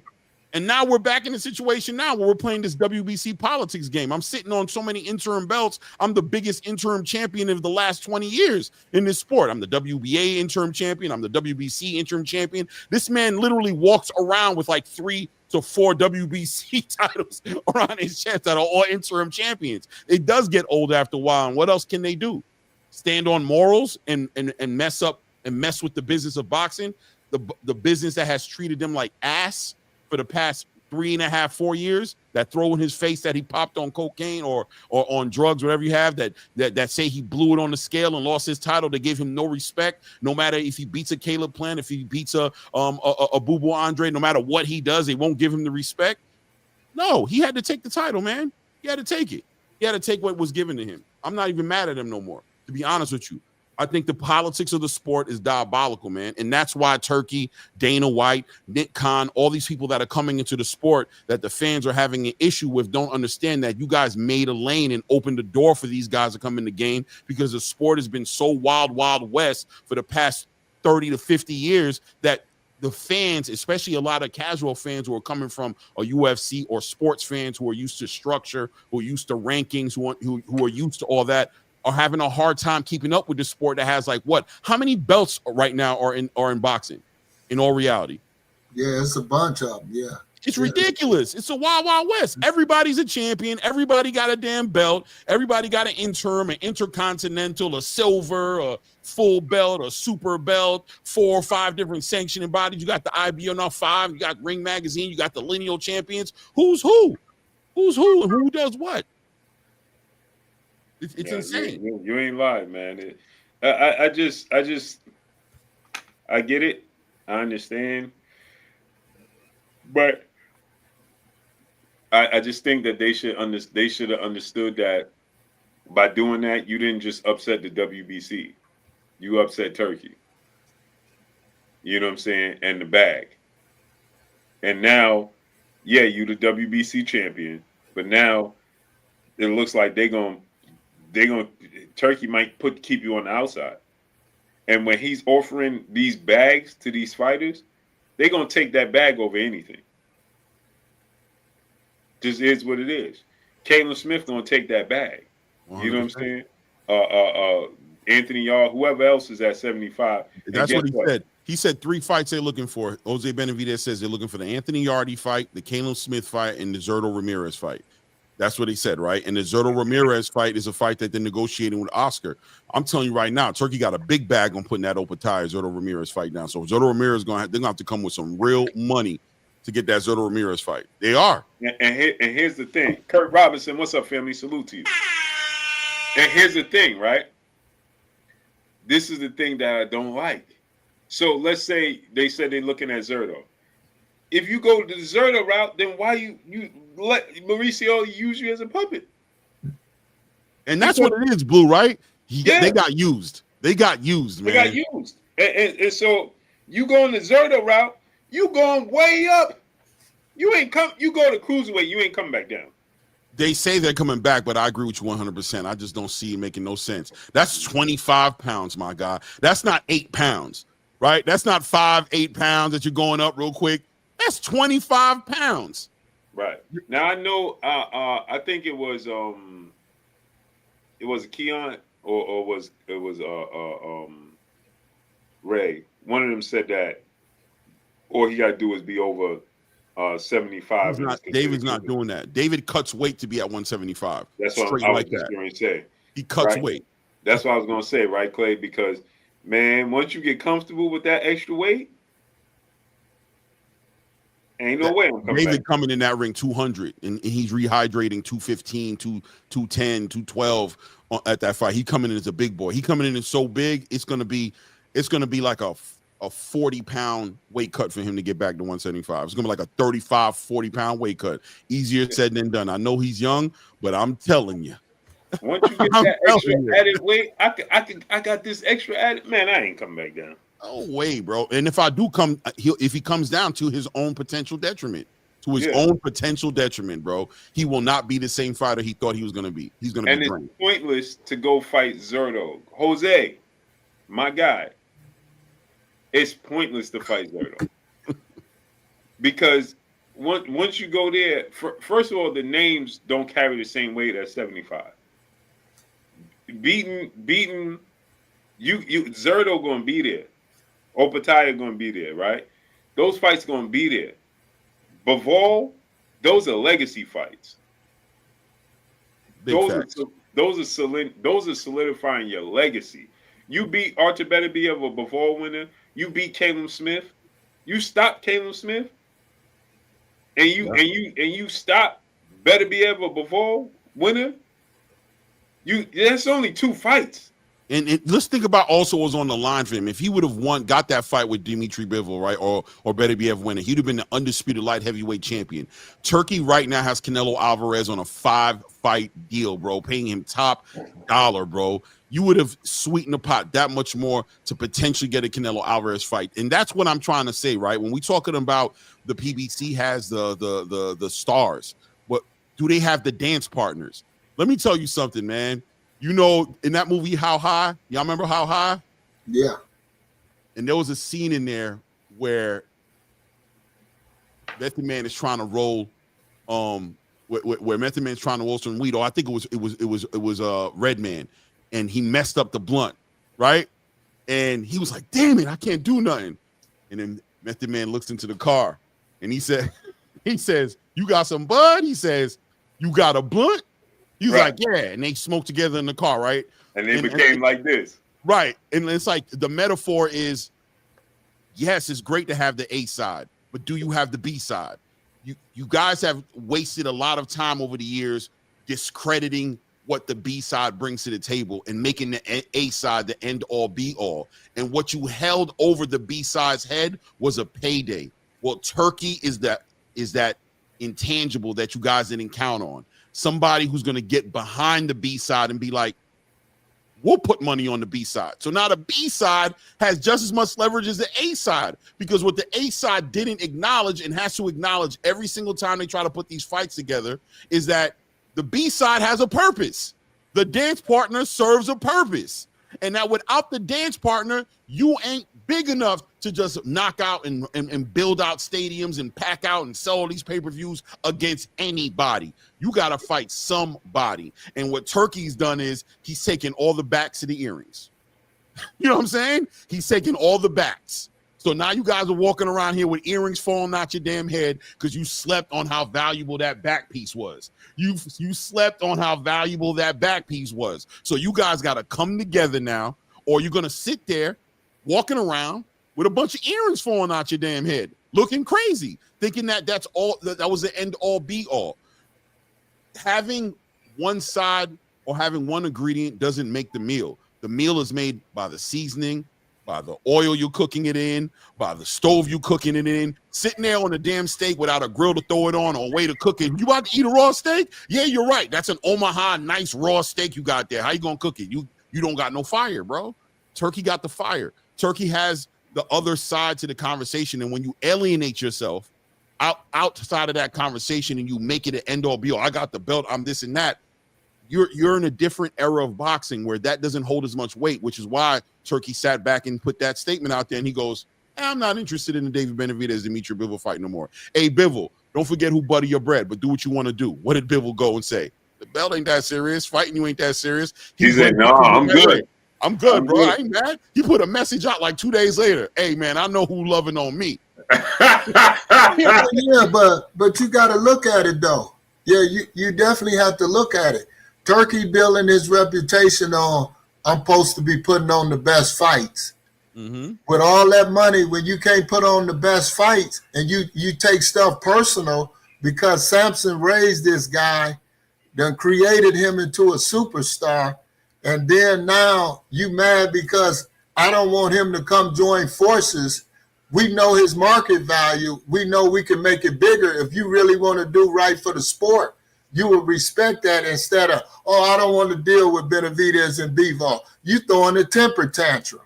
When it don't go, but you got to look at it like this, though. I thought you there for the fans. I thought you want to see the best fighting the best. I thought that's what he was about. But now you got to look at this, though. You showing your true color now. No, but you got to look at it from this standpoint. He is doing what's best for the fans. Y'all doing what's best for the politics. Okay, Bivol and Better Beef 3 is best for the fans. Bivol won both. Bivol won both of those fights. Turkey cheated on the first fight because a Muslim. He gave that to Better Beef. Bivol beat him twice. He beat him twice in both of them fights. I thought Bivol won the first fight too, and the second. So it should be no trilogy. Yeah, but still, in all, we seen more robberies on the U.S. soil than we did over there. So what I'm saying is, right, we it wasn't a robbery; it was a close fight. Bivol faded in the second half. You could make a case that Beterbiev in the second half won the championship rounds because Bivol faded. But what I'm saying is, the trilogy is warranted because Beterbiev deserves it. If we're gonna do what's best for the fans and what's right, Beterbiev deserves. He only has one loss. He held the WBC. He should have 2 losses in mind. What you think, Clay? You thought he won one fight? You thought Beterbiev? This is what I believe. I'm gonna be telling you the truth, right? No, hold on, Clay. Let me say this, right? So you gotta look at it from this standpoint, though. He held the WBC belt from 2018 all the way to 25, defended it and held it in high regards in knockout fashion. Yes. All his fights was knockouts, right? Yes. And the moment now, here's the nonsense. He's Russian as well as Bivol. They both Russian. I don't care. The 3 of us is black men. Right? Proud of blessed and highly favored. Talk about it. Look how diabolical this is. Imagine the WBC saying, "Yeah, but y'all two from New York and he is from Ohio." Bro, we all 3 black. So because Beterbiev says I represent Canada, and Bivol says I represent Russia, then the politics, that's the wrong part of the sport of boxing, right? So Turkey is actually saying, hold on. You want to strip this man? He ain't even have the belt for 2 months. I think it was like 30 days. Let me look. Right. So you want to strip this man of the belt. And you knew he had a rematch clause. When Canelo had the belt for years and Benavidez was the mandatory. And Sampson was kicking up dust. Remember, we got the video of Sampson at the WBC convention where he agitated Mauricio. Mauricio said, "Oh, we heard you. And he said, "We want you to put it on paper and promise us that Canelo was going to make it." And we heard you. And they still didn't do it. But this dude, Bivol, gets the belt. And because you don't like him, you say, "I'm taking my belt back"? So here's the thing. Why did you put the belt on the line to begin with then? Because you knew, like you just said, me and you both think and I'm pretty sure Clay, we all thought that he won the first fight. So you knew there was a strong chance he gonna win the second fight. But because they wanted to get the money, the WBC, they said, we're gonna allow this to happen. That's the corruption right there. That's the bad part. What Turkey is doing is, no, he's not throwing a tantrum. What he's saying is, hold on, y'all doing nasty work. Y'all the ones robbing the fans, because what's right is, whether we agree or not, is that this man deserves an opportunity to get his belts back. Similar situation we saying with Tank and Lamont Roach. You took an ill-advised knee that should have been counted, whether it was counted or not. If you count that, he loses, right? On 2 judges' scorecards, which means Lamont Roach wins the fight.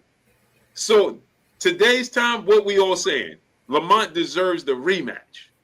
Oh, yeah. Right? Whether we thought Tank actually won enough rounds where that knee didn't factor in or not, so on and so forth, right? It doesn't matter. What's right is that Lamont Roach gets an opportunity. So even though me and you may think that Bivol won the first fight, on paper, he didn't.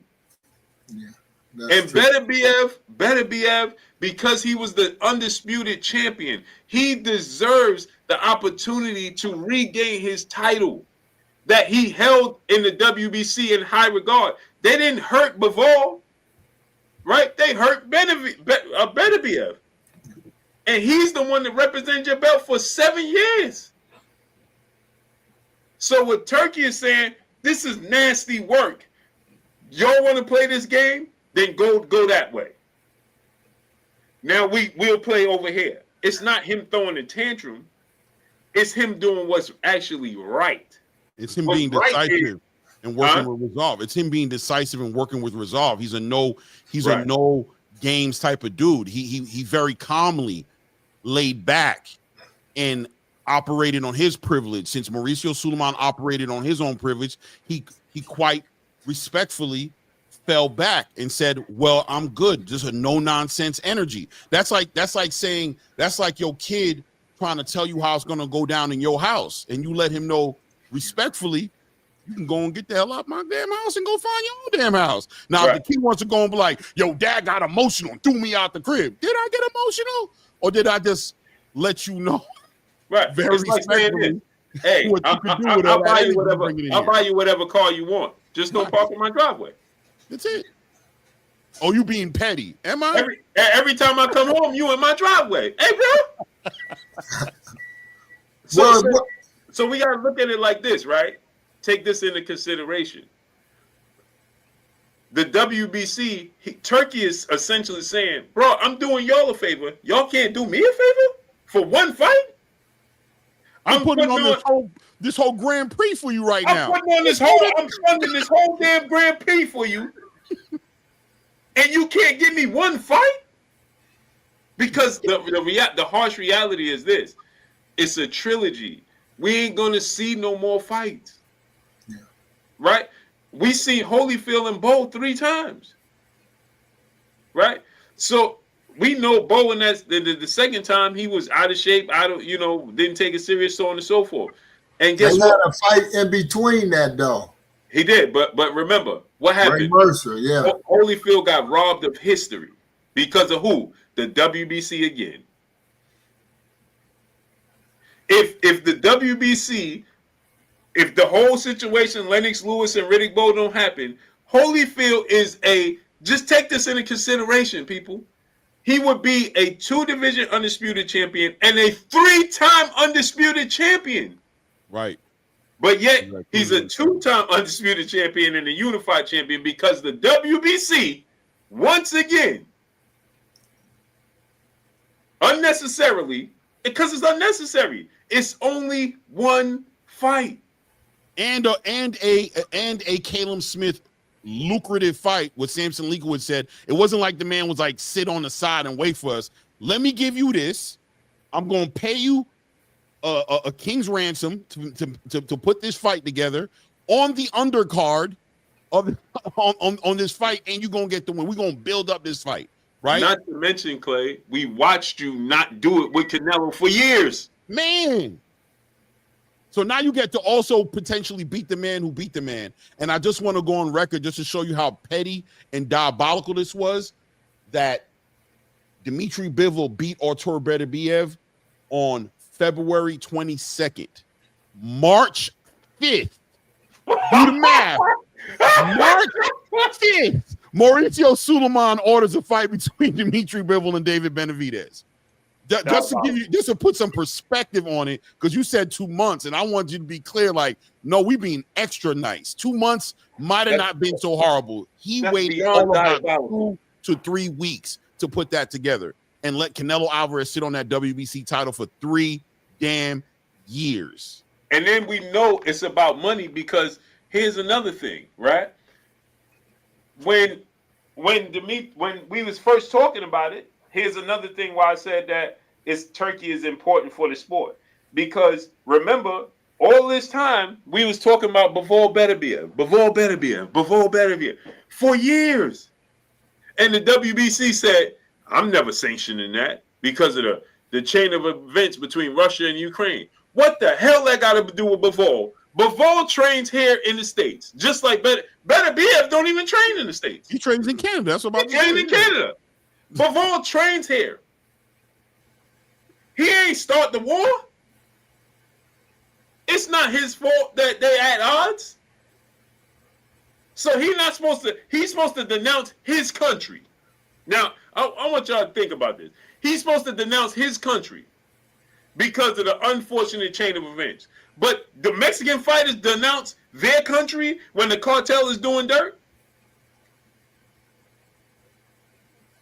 Absolutely not. So why does this dude have to denounce his country? That's who he is. That's where he's from.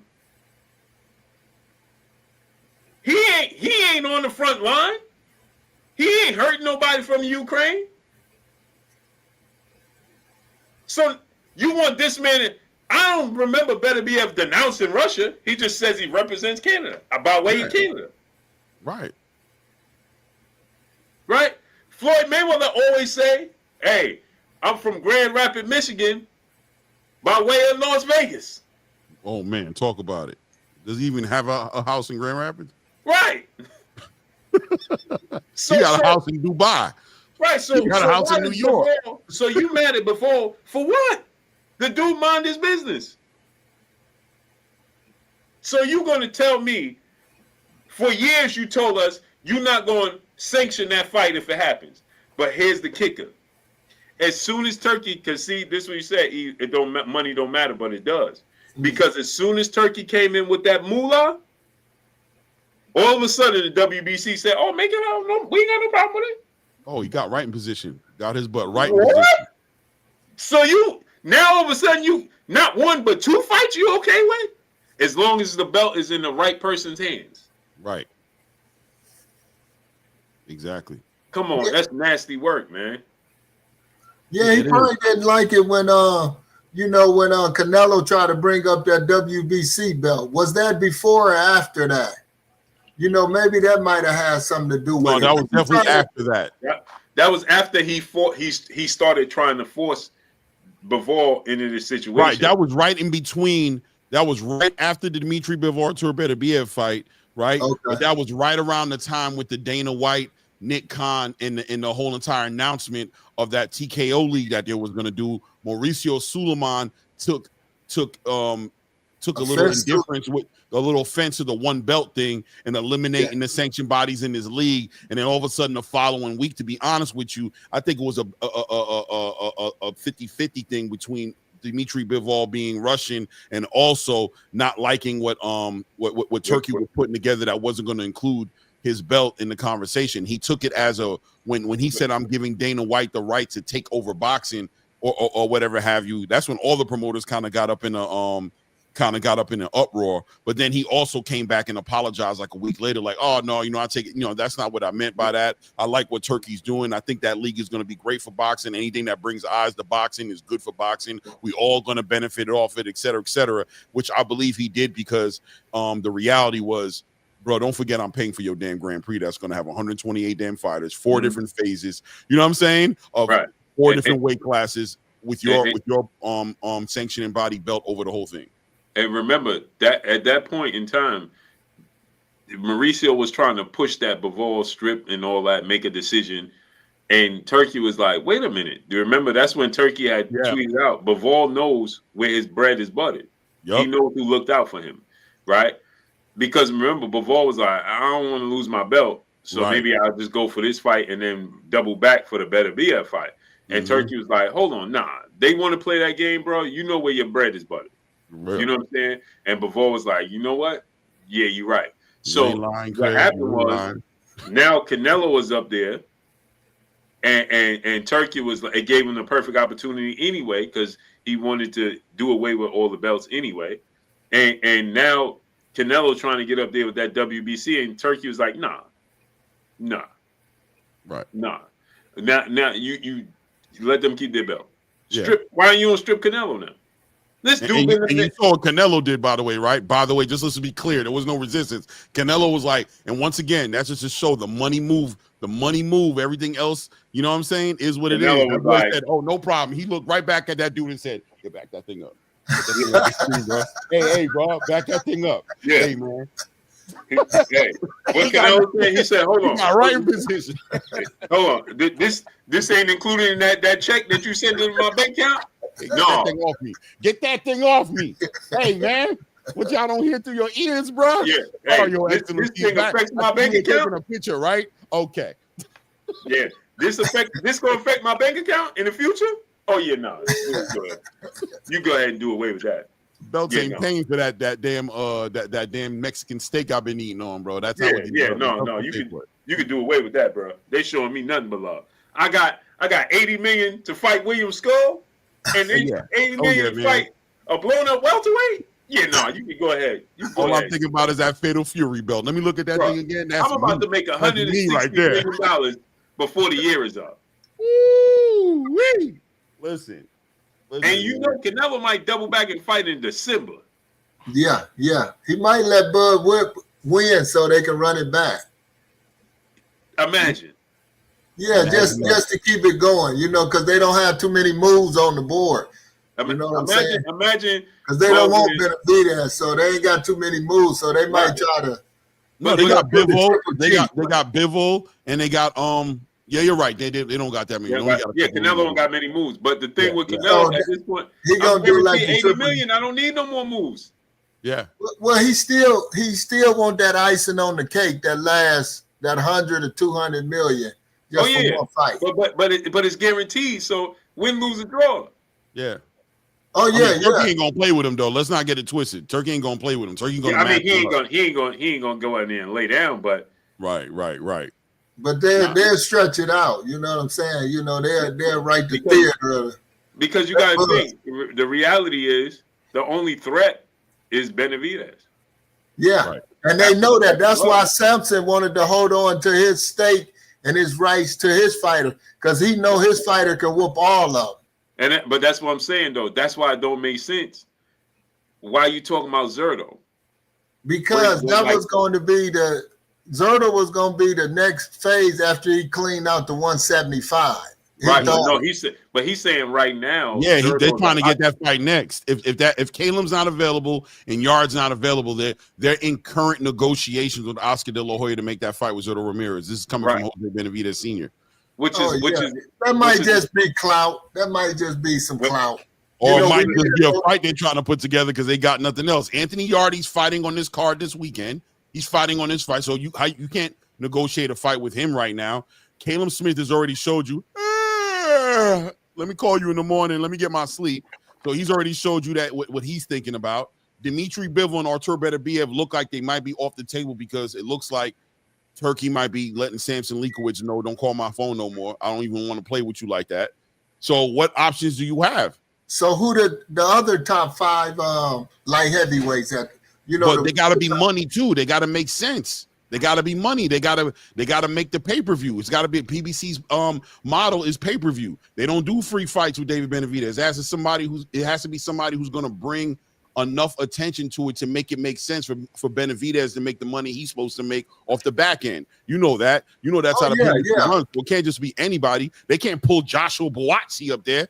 You know what I'm saying? That ain't gonna work. And but Benavidez and the family gonna understand if Turkey and them trying to not fighting or the top 3 fighters not trying to fight him, he gonna have to take a concession to get this money, and then this cool. This a tune-up fight. We can get you another one till they open up, and then we can see who gonna win on the Bivol gonna beat Better BF. He gonna win.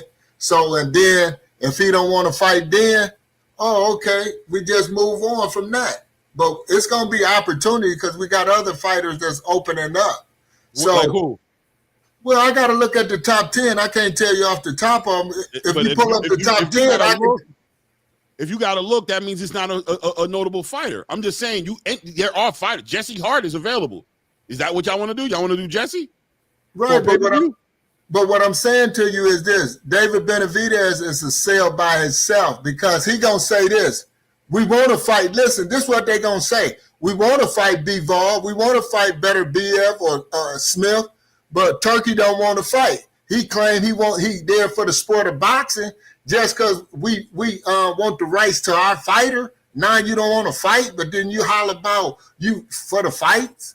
That's not going to help nobody get money, though. Right, but what I'm saying is this. Boxing, the beauty about all these promoters, Oscar, Bob, Aaron, and Al now, the beauty about it is they going to balance each other off. They going to balance the whole boxing scale off. Like you said with Turkey, if he come in, if he do the right things, the fights will happen. But if he get in his emotions and say, oh, no, we going to hold out. Now, we ain't going to He's not going to get his emotions. What he's going to do is he's going to say, I'm going to let Bivol go up and fight Jai Opetaia. I'm going to let Bivol go up and fight Zurdo Ramirez. I'm going to offer Zurdo Ramirez a bag. I'm going to offer Zurdo Ramirez a fight cool. Jai Opetaia. Then he's going to say, I'm going to give Caleb Smith an opportunity to fight against Bivol for and become unified. And he's going to say, I'm going to take Anthony Yardy and I'm going to go and let him and get the winner of this, that, and the other. He can keep them busy in fights that are equivalent or greater, just as good for the legacy part, for the great fight, check the box. He can do that, and it doesn't have to include David Benavidez. It just doesn't. But the fans gonna see that because the fans recognize David Benavidez as the best, even over them two dudes. The fans watched for 3 years. They watched David Benavidez get ducked by Canelo Alvarez, and they packed out those buildings with Canelo. They did not care. They sat there and watched for 3 years and complained, and Canelo Alvarez got confronted at every press conference he did about how he was ducking David Benavidez to the point where that man had to say, you want to have to give me $150 to $200 million, and nobody cared, bro. Nobody cared. These fans don't count no more, especially the fans on our side of the fence, because we cry and we. But that's Canelo. Canelo got the drug cartel behind him. Canelo has the drug. He has the drug cartel money. I'm not going to see him because he's not fighting David Benavidez. Why would I pay? And he's not fighting notable fighters like that. Canelo? What I'm saying? Yeah, he's not fighting David Benavidez. He's in the building out. Right. But yeah, the Mexican cartel people who following him. So I'm not. The people in the building are all Mexican cartel people. Majority of them. Majority of them, man. You telling me how many is it, Blue? Majority of the people in Mexican cartel people. Who? Say it again. With Canelo fight, majority of the audience and stuff like that is Mexican. Yeah, not cartel. But not cartel, no. Well. Oh, you talking about Mexican fan base? You saying his fan base are Mexicans? That's what you're saying. You calling everybody cartel? That's racist, B. Yeah, you call everybody racist. You call all the Mexicans.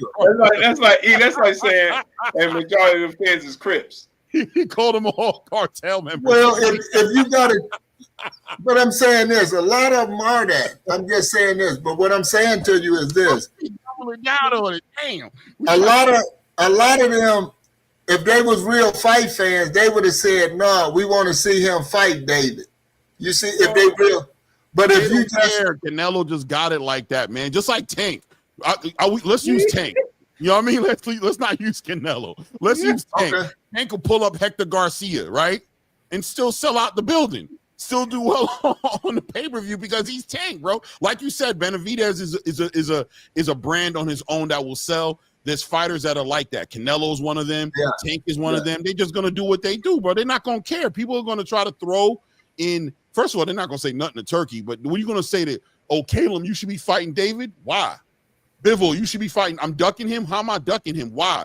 The let me tell you something, Reporters should ask that. Reporters should they're not going to. You know they're not going to, Eric. You know they're not going to ask him that. And if they do ask him that, they won't be allowed into the next fight, bro. They're not doing it, bro. Into your emotions. See, he's getting into his emotions. It's a you there for the fighters, though. You want to see the best fight the best. When is you going, okay, just because he signed with somebody else, okay, the best supposed to fight the best. That's what he said he was supposed to do, right? We supposed to have one person, one best. So if you get caught up in your emotions like I done seen, just like he did with they did my dude Martin Bacoli bad. No, they didn't. They got him bad. Listen. They strong on him, man. He shouldn't have took that fight. He knew in his heart he shouldn't have took it, but they said money. You think he just he just made him an offer he can't refuse, and he took a big bag. But listen, he lost his. Did he lose his rankings? He can't even fight for the titles now. He was like, he'll be okay, man. He's still fighting F.A. Jogba on this Canelo Alvarez card. He's fighting on that card, the same fighter. Yeah, but Blue, I think he's right. I don't think the title. I don't think he got him 2 bags. Yes, listen what I'm 3 saying, bags. Gary, that fight and this F.A. Jogba fight. Listen, just like they did my boy from Toledo, Ohio, Big Baby Jared Allen. Big Baby wasn't ready for no real heavyweight. Why are you making Big Baby a victim when Big Baby took the bag and took the fight? Listen what I'm saying to you. Okay, listen. That was short money. That bag he got, just like Martin Bacoli, that bag he got for fighting Parker was short money because that dude, he just knocked off the so-called American champ that they built up from my hometown. So he should have said this. No, I'm waiting. I'm gonna be in shape. Why would I take? But that's Jared's fault. Right, and that's Martin Bacoli's fault. That's Martin Bacoli's fault. That's right, like you can't blame your neighbor for sleeping with your wife and be like, hey man, you shouldn't be out there running with your abs out. No. Well, how about this one? That's like me giving the fat guy who got diabetes and everything a piece of cake. He eat the cake and go into a diabetic coma, and you out of pocket for giving that man a piece of cake. Right. Okay, grown man, bro. He should have took the cake. Yeah, the cake. No, okay, hear me out. Listen what I'm saying to you. Listen what I'm saying. Okay, Martin Bacoli, before then, he was whooping them dudes. He whooped all them dudes like he said he was. He was whooping them and sparring. They knew this. So they blackballed him. They didn't give him no real fights. They kept monitoring. So they infiltrated him. I can't let you get away with that. No, you're doing it, man. You're doing the low right now. You got to think about this. They gave Martin Bacoli, Turkey came in and gave him high-profile fights immediately. He gave him Joseph Parker. Yeah, it was short notice, but listen, it's his fault if he ain't take advantage of that. He was actually on the way of knocking out Joseph Parker until he got clipped. Right? Exactly. And then on top of that, he got him the Big Baby Anderson fight. 3 high-profile fights. What you do with it is your business. And Blue, am I right or am I wrong to say that Martin Bacoli's biggest complaint is that he was being straight up blackballed from the heavyweight division based on very competitive sparring, that nobody was fighting him. He was not getting no love. Joseph Parker and F.A. Jabba, and he lost. No, listen, Blue. Listen, Blue. Now listen. I would give Turkey and the rest of them credibility if they would have did it right. Bacoli said this: I wasn't gonna take the fight. He knew he won, but they kind of strong on him, man. Take this money, man, or you ain't gonna get no fight. We're gonna get a fight. He said that. He said he didn't want to. He did say that he didn't want to let. He did, didn't he, Clay? He did. Yeah, he said that. But that's him. That's him being grateful. He was keeping it real. He knew he could whoop Joseph Parker. Yeah, but he whooped that bum. Yeah, but he almost did too. He got hit with a crazy shot out of nowhere on the top of his head that nobody could see coming, bro. He was doing it. He was beating Joseph Parker. But once again, just to go on the record and say that's Martin Bakole being grateful. That's not being him getting effed over. That's him being grateful for what Turkey was doing. Listen, just like this. Just like Bob Arum told Jared Anderson from my hometown, if you would have stayed on what we had for you, that little small bag you got, we'd have gave you the big bag because we needed an American heavyweight. That's easy to say. That's easier to say than to deliver because they weren't delivering on that. That's because we ain't never seen Top Rank do that. Nope. But listen what I'm saying to you, though. The Top Rank got him in the position to be called the next great American heavyweight. So you got to pay homage to that. And for him to get the fight. They also did that with Floyd. They did it with Terrence. Terrence, they delivered. They delivered, right? Top Rank don't have a problem cutting you off at the knees. They don't got no problem doing it. But when you start to ask for the big bag and you start to make a name for yourself, let's be real. Jared Anderson was crying foul before he got that fight. Yeah, he was about to leave. He was on his way out the door. The man was not even feeling the sport no more like that. That's why he took the offer, because he was on his way out the door. Right. Yeah. And with Martin Bakole, right? You gotta be grateful for the opportunities that present itself. If I give you Jared Anderson fight, Jared Anderson ain't had to take that fight. He was talking like he could win. Now, on the back end of Jared Anderson beating Martin Bakole, right? Let's just, in a world where Jared Anderson beat Martin Bakole, would Turkey have not been Jared Anderson's saving grace? Would Jared Anderson not be in the biggest conversations to be in the rings with the Joseph Parkers, the Jeet Kabayels, the Daniel Dubois? So he would have been the angel, but Jared wasn't able to capitalize. No, he wasn't. Yes, he was. He was the American heavyweight. That's why Turkey came and got him. But you gotta remember, Jared wasn't getting ready to fight nobody. The closest thing he was gonna get was maybe a Deontay Wilder fight or Big Baby Miller fight. He was not in the conversation of fighting none of those guys. Right. And remember, Top Rank Bob Arum was saying that now we wanted to put him in the ring with Anthony Joshua, the Deontay Wilder, right? So Turkey ain't do nothing that wasn't already planned. They planned for him to step up in his next fight after Charles Martin. Right, but listen, Bob Arum them told him, no, you're not ready. A lot of his fights was against cruiserweights. No, you're not ready. Stay with the program. We're going to blow you up. Big money. Right. Then this small back. But this is what I'm saying, right? When was he going to be ready? Against who was going to prove that he was ready? Because he fought a former world champion in Charles Martin. And almost got clipped in that fight. Right, it was in my hometown. He almost got murked in that fight with Charles Martin, and that was Top Rank. Right. Listen, that's why you have to not jump the gun for whatever couple million or whatever they gave you, because a heavyweight pay is bigger than a few million. You could sell your brand for $2 million and be done. Yeah, but what I'm saying is, and you could have got more.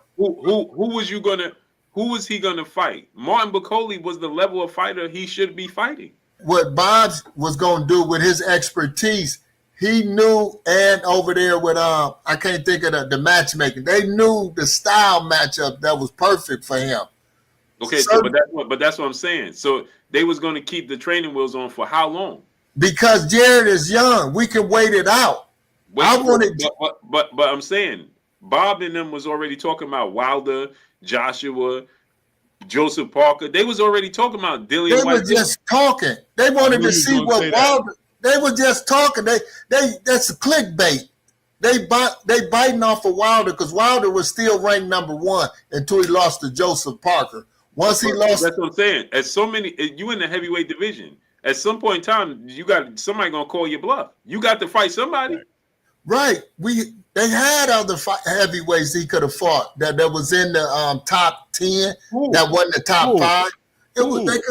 They could have moved him up against like you said, Miller. They could have used Miller.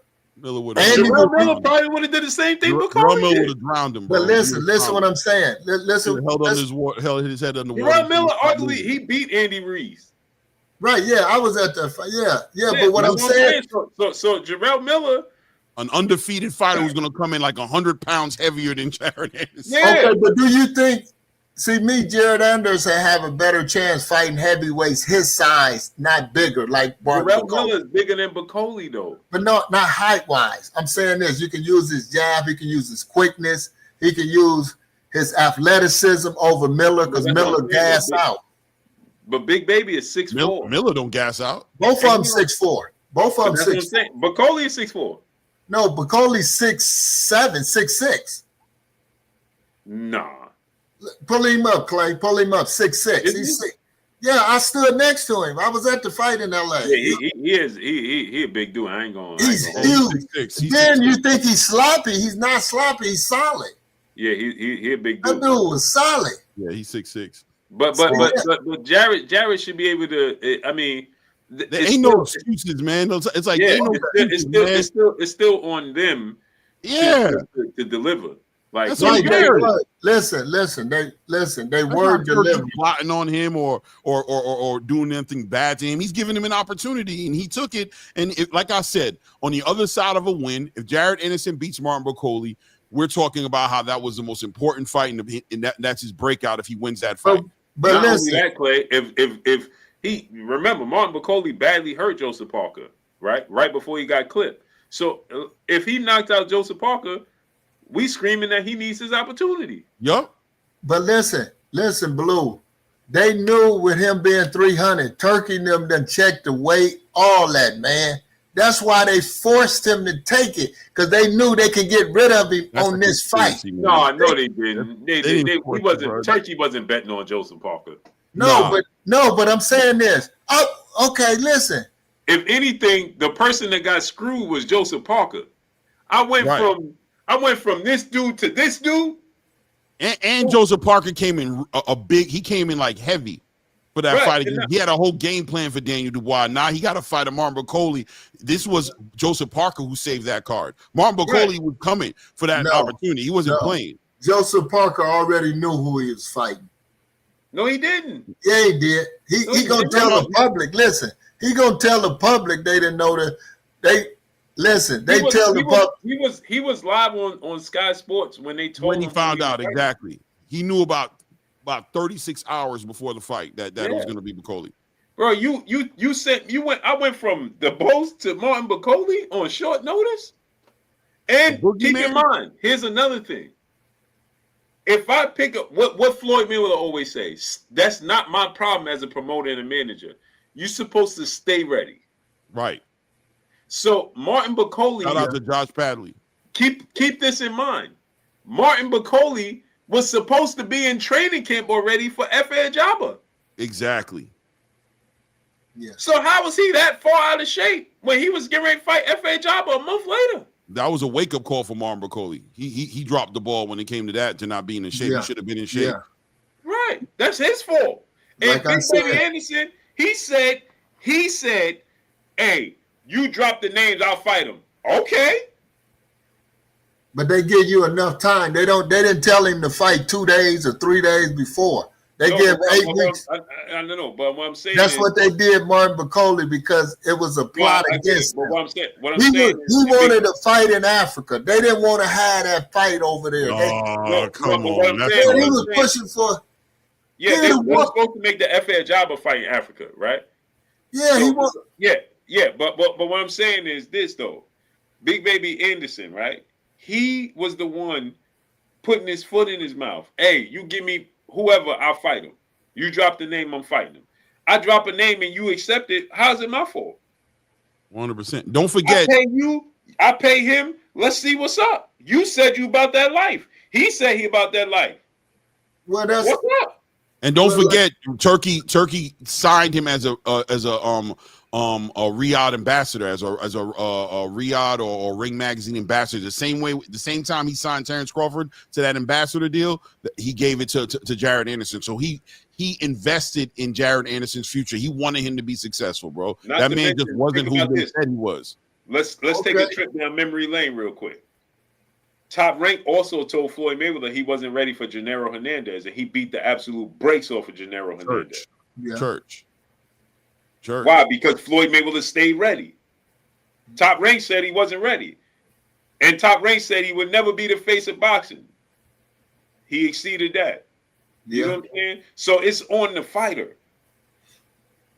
Right? Remember, Top Rank was telling Shakur when he was calling out Oscar Valdez for all them years that he wasn't ready. So it's about the fighter. It's not about the promotional company. It's never a setup. It's an opportunity, man. Because the reason it's an opportunity, because if these guys win these fights, these are leveling up their careers. These are the biggest fights that they could be in. It's up to them to capitalize. Look how it benefited Floyd to beat Gennaro Hernandez. 100%. Oh yeah. He never looked back. Look how it benefited Shakur to beat Oscar Valdez. But listen. Did the PBC set up Tim Tszyu with Sebastian Fundora? Did they set him up? Yeah. I don't know if they set him up far as that, because, like I said, I don't know about that. But I knew, like, I talked to Fundora and his daddy and his sister. I told him, if you stay behind your jab, can't none of them whoop you. Right, but listen to this though. He lost that fight against Tim Tszyu went from fighting a welterweight, Tony to Harris, fighting a 6'6", 80-inch arm reach, junior middleweight. Yeah, he went from fighting preparing for Keith Thurman, an inactive fighter who ain't fought in like 3 years, who was hairline was all the way back here. Last time he fought, he had a ponytail, and at 155, a catch weight, a fight where he was gonna. Okay, I already know what's in front of me. I'm gonna get this on my resume. Belt wasn't on the line. Right, to a last-minute replacement with a 6'6", 80-inch arm reach, southpaw, towering inferno. Got his head split by a flying elbow that this guy threw upside his head. And now my belt is on the line. Now my belt is on the line. Now my belt's on the line, and then you walk Errol Spence into the ring on the end of a card that I saved because you had no headliner. I saved the fight, and you didn't even have the decency to allow this Errol Spence fiasco that played out for over a year, didn't even manifest into anything, to let me get my respect to potentially getting a rematch with Sebastian Fundora to get my redemption. Samson Leakowitz, at the kindness of his heart, 5 days later, after saying he wasn't going to give him that fight, that he wanted to pack out Dallas Cowboys Stadium and give Sebastian Fundora this big fight, was like, all right, I'll honor a handshake that we had, and I'll give you the rematch. On Tim Tszyu's side, his head wasn't going to stitch up and heal up in time, and Sebastian Fundora had a broken nose, so the fight never came together. But at the end of the day, did the PBC do right by Tim Tszyu and then throw him in the ring with a murder Zaliev and get him clipped? And then threw him in the ring with Bakram Mataliev with the production of about $500 with the karaoke machine doing the sound effects for the building in Florida. He went from getting thrown in the ring from Keith Thurman to Sebastian Fundora to fighting Bakram Mataliev off a loss inside of a wedding ballroom where my cousin got married. My cousin got married like a month before that in that same ballroom, bro. We had about 500 people up in there. You know what I mean? Yeah, it was in Orlando. I was at that fight. That's the ultimate setup. They did Tim dirty then. Yeah. But like I said, it happens in the sport. We can't deny that. But at least Tim Tszyu had enough time to prepare for each fight. Martin Bacoli, he wasn't prepared. That's the only legitimate argument. Plus, Martin Bacoli was highly ranked. He was highly ranked, and he had a history of whooping those guys.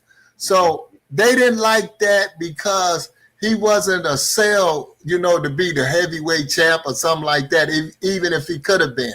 Plus, he's from Africa and all that. So in my opinion, all that played a part. If he would have had a 6-week, 8-week training camp, I wouldn't have said nothing. I think it would have turned out different. He would have stopped Parker.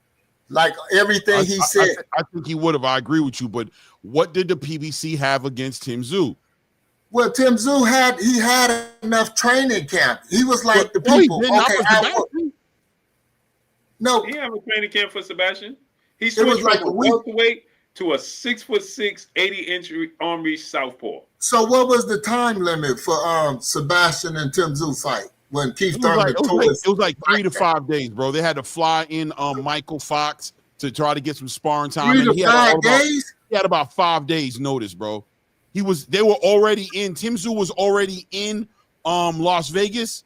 You know what I'm saying? He was there already. They had to fly in Michael Fox to give him some sparring because he couldn't find nobody 6'2" or better to spar against to get ready for Sebastian. I thought it was more than them. It was only 5 days. A week max. A week max. Yeah, it wasn't long. I don't remember how long it was, but it wasn't long at all because Keith had just blew out his bicep. Remember, it wasn't like I remember he blew that out, but I don't know 2 weeks in the fight, 3 weeks or something. I don't know how long it was. I'm gonna tell you right now. But I wanted to know the exact. I know it was a week. Thank you. It was about a week. Yeah. Yeah. See. Yeah. I don't know. Yeah. I knew it was a quick turn. I don't remember how quick it was, but I knew it was definitely a quick turnaround. Tim Tszyu had 11 days. 11 days. He should have not took the fight then. If he felt he won. But that's what we saying. But that's what we saying about Bakoli. You can't say Bakoli got jerked and then say Tim Tszyu shouldn't have took the fight. But listen what I'm saying though. 2 days, at least Tim Tszyu was training. He was in training camp. Bakoli was in training camp too for Ajaba. And came in looking like, I didn't know. Yeah, remember he was. Remember that's why everybody was like, if he wasn't, he was supposed to be. How about that? Yeah, if he wasn't, he was supposed to be. Yeah, I didn't know. Remember. We were saying how he gonna fight Ajaba next month, and he fighting Joseph Parker now, and Bakoli team was like because he was already in training camp. See, it's just like me. As a promoter or trainer, just like how they did Deontay, when they said you fight this, then you can fight Jared if y'all win a couple months later. See, right there, it's like bull crap. You know, you don't put no fighter in that. You know what I'm saying? Especially older fighters. So that makes me red flag you because I know it's some shiesty stuff because you're not even giving the fighter an opportunity, anything. So it's like you forcing him with money or, okay, do you want it or not? If you don't, we ain't dealing with you. You know what I'm saying? Yeah, you can't force him with money. It's up to you to take it or leave it.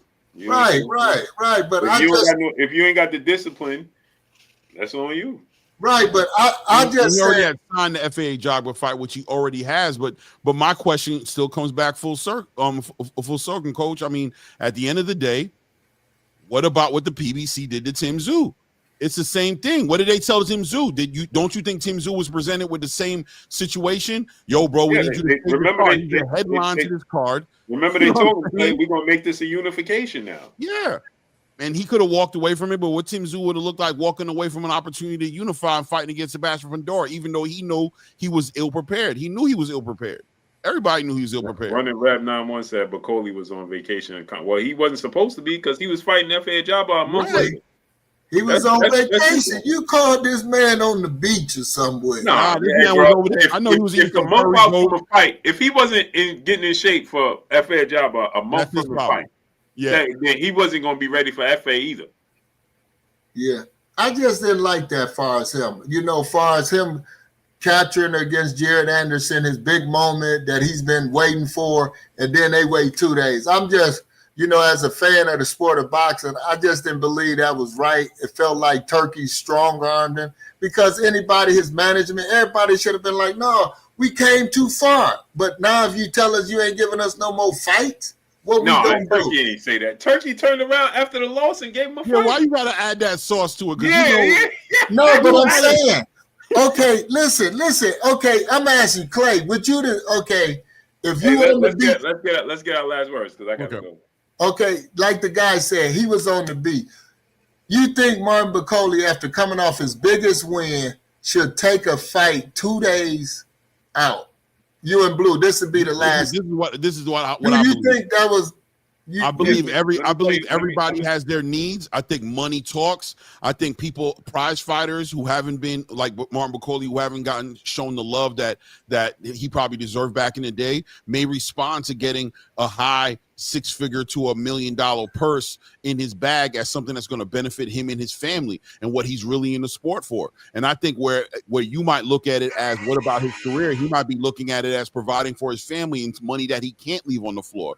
And if he's going to take the opportunity, we should respect him as a man to say that he took the opportunity for his own personal reasons and not play him like he's some weak-willed person who's being muscled into doing something he doesn't want to do. He's a man. He's making a decision that he thinks is going to benefit him and his family. He's getting a big payday. He's not going to let it go. Not to mention the FA Jogba fight was still there. Win or loss, he still got that fight. For him, it's a different thing than for you. You're thinking more like boxing career strategy. He's thinking more like feed my family. He's thinking more about making money that I haven't had the opportunity to make. He's thinking about, I'm grateful to this man, Turki Al-Sheikh, for bringing me out in a situation where I didn't see no end, where these fighters were ducking me. The UK didn't want nothing to do with me. I've been a road warrior my whole entire career, moving around, not getting the money that I want to get. And here this man is showing me love, putting me on the biggest stages. I'm going to do this for this man,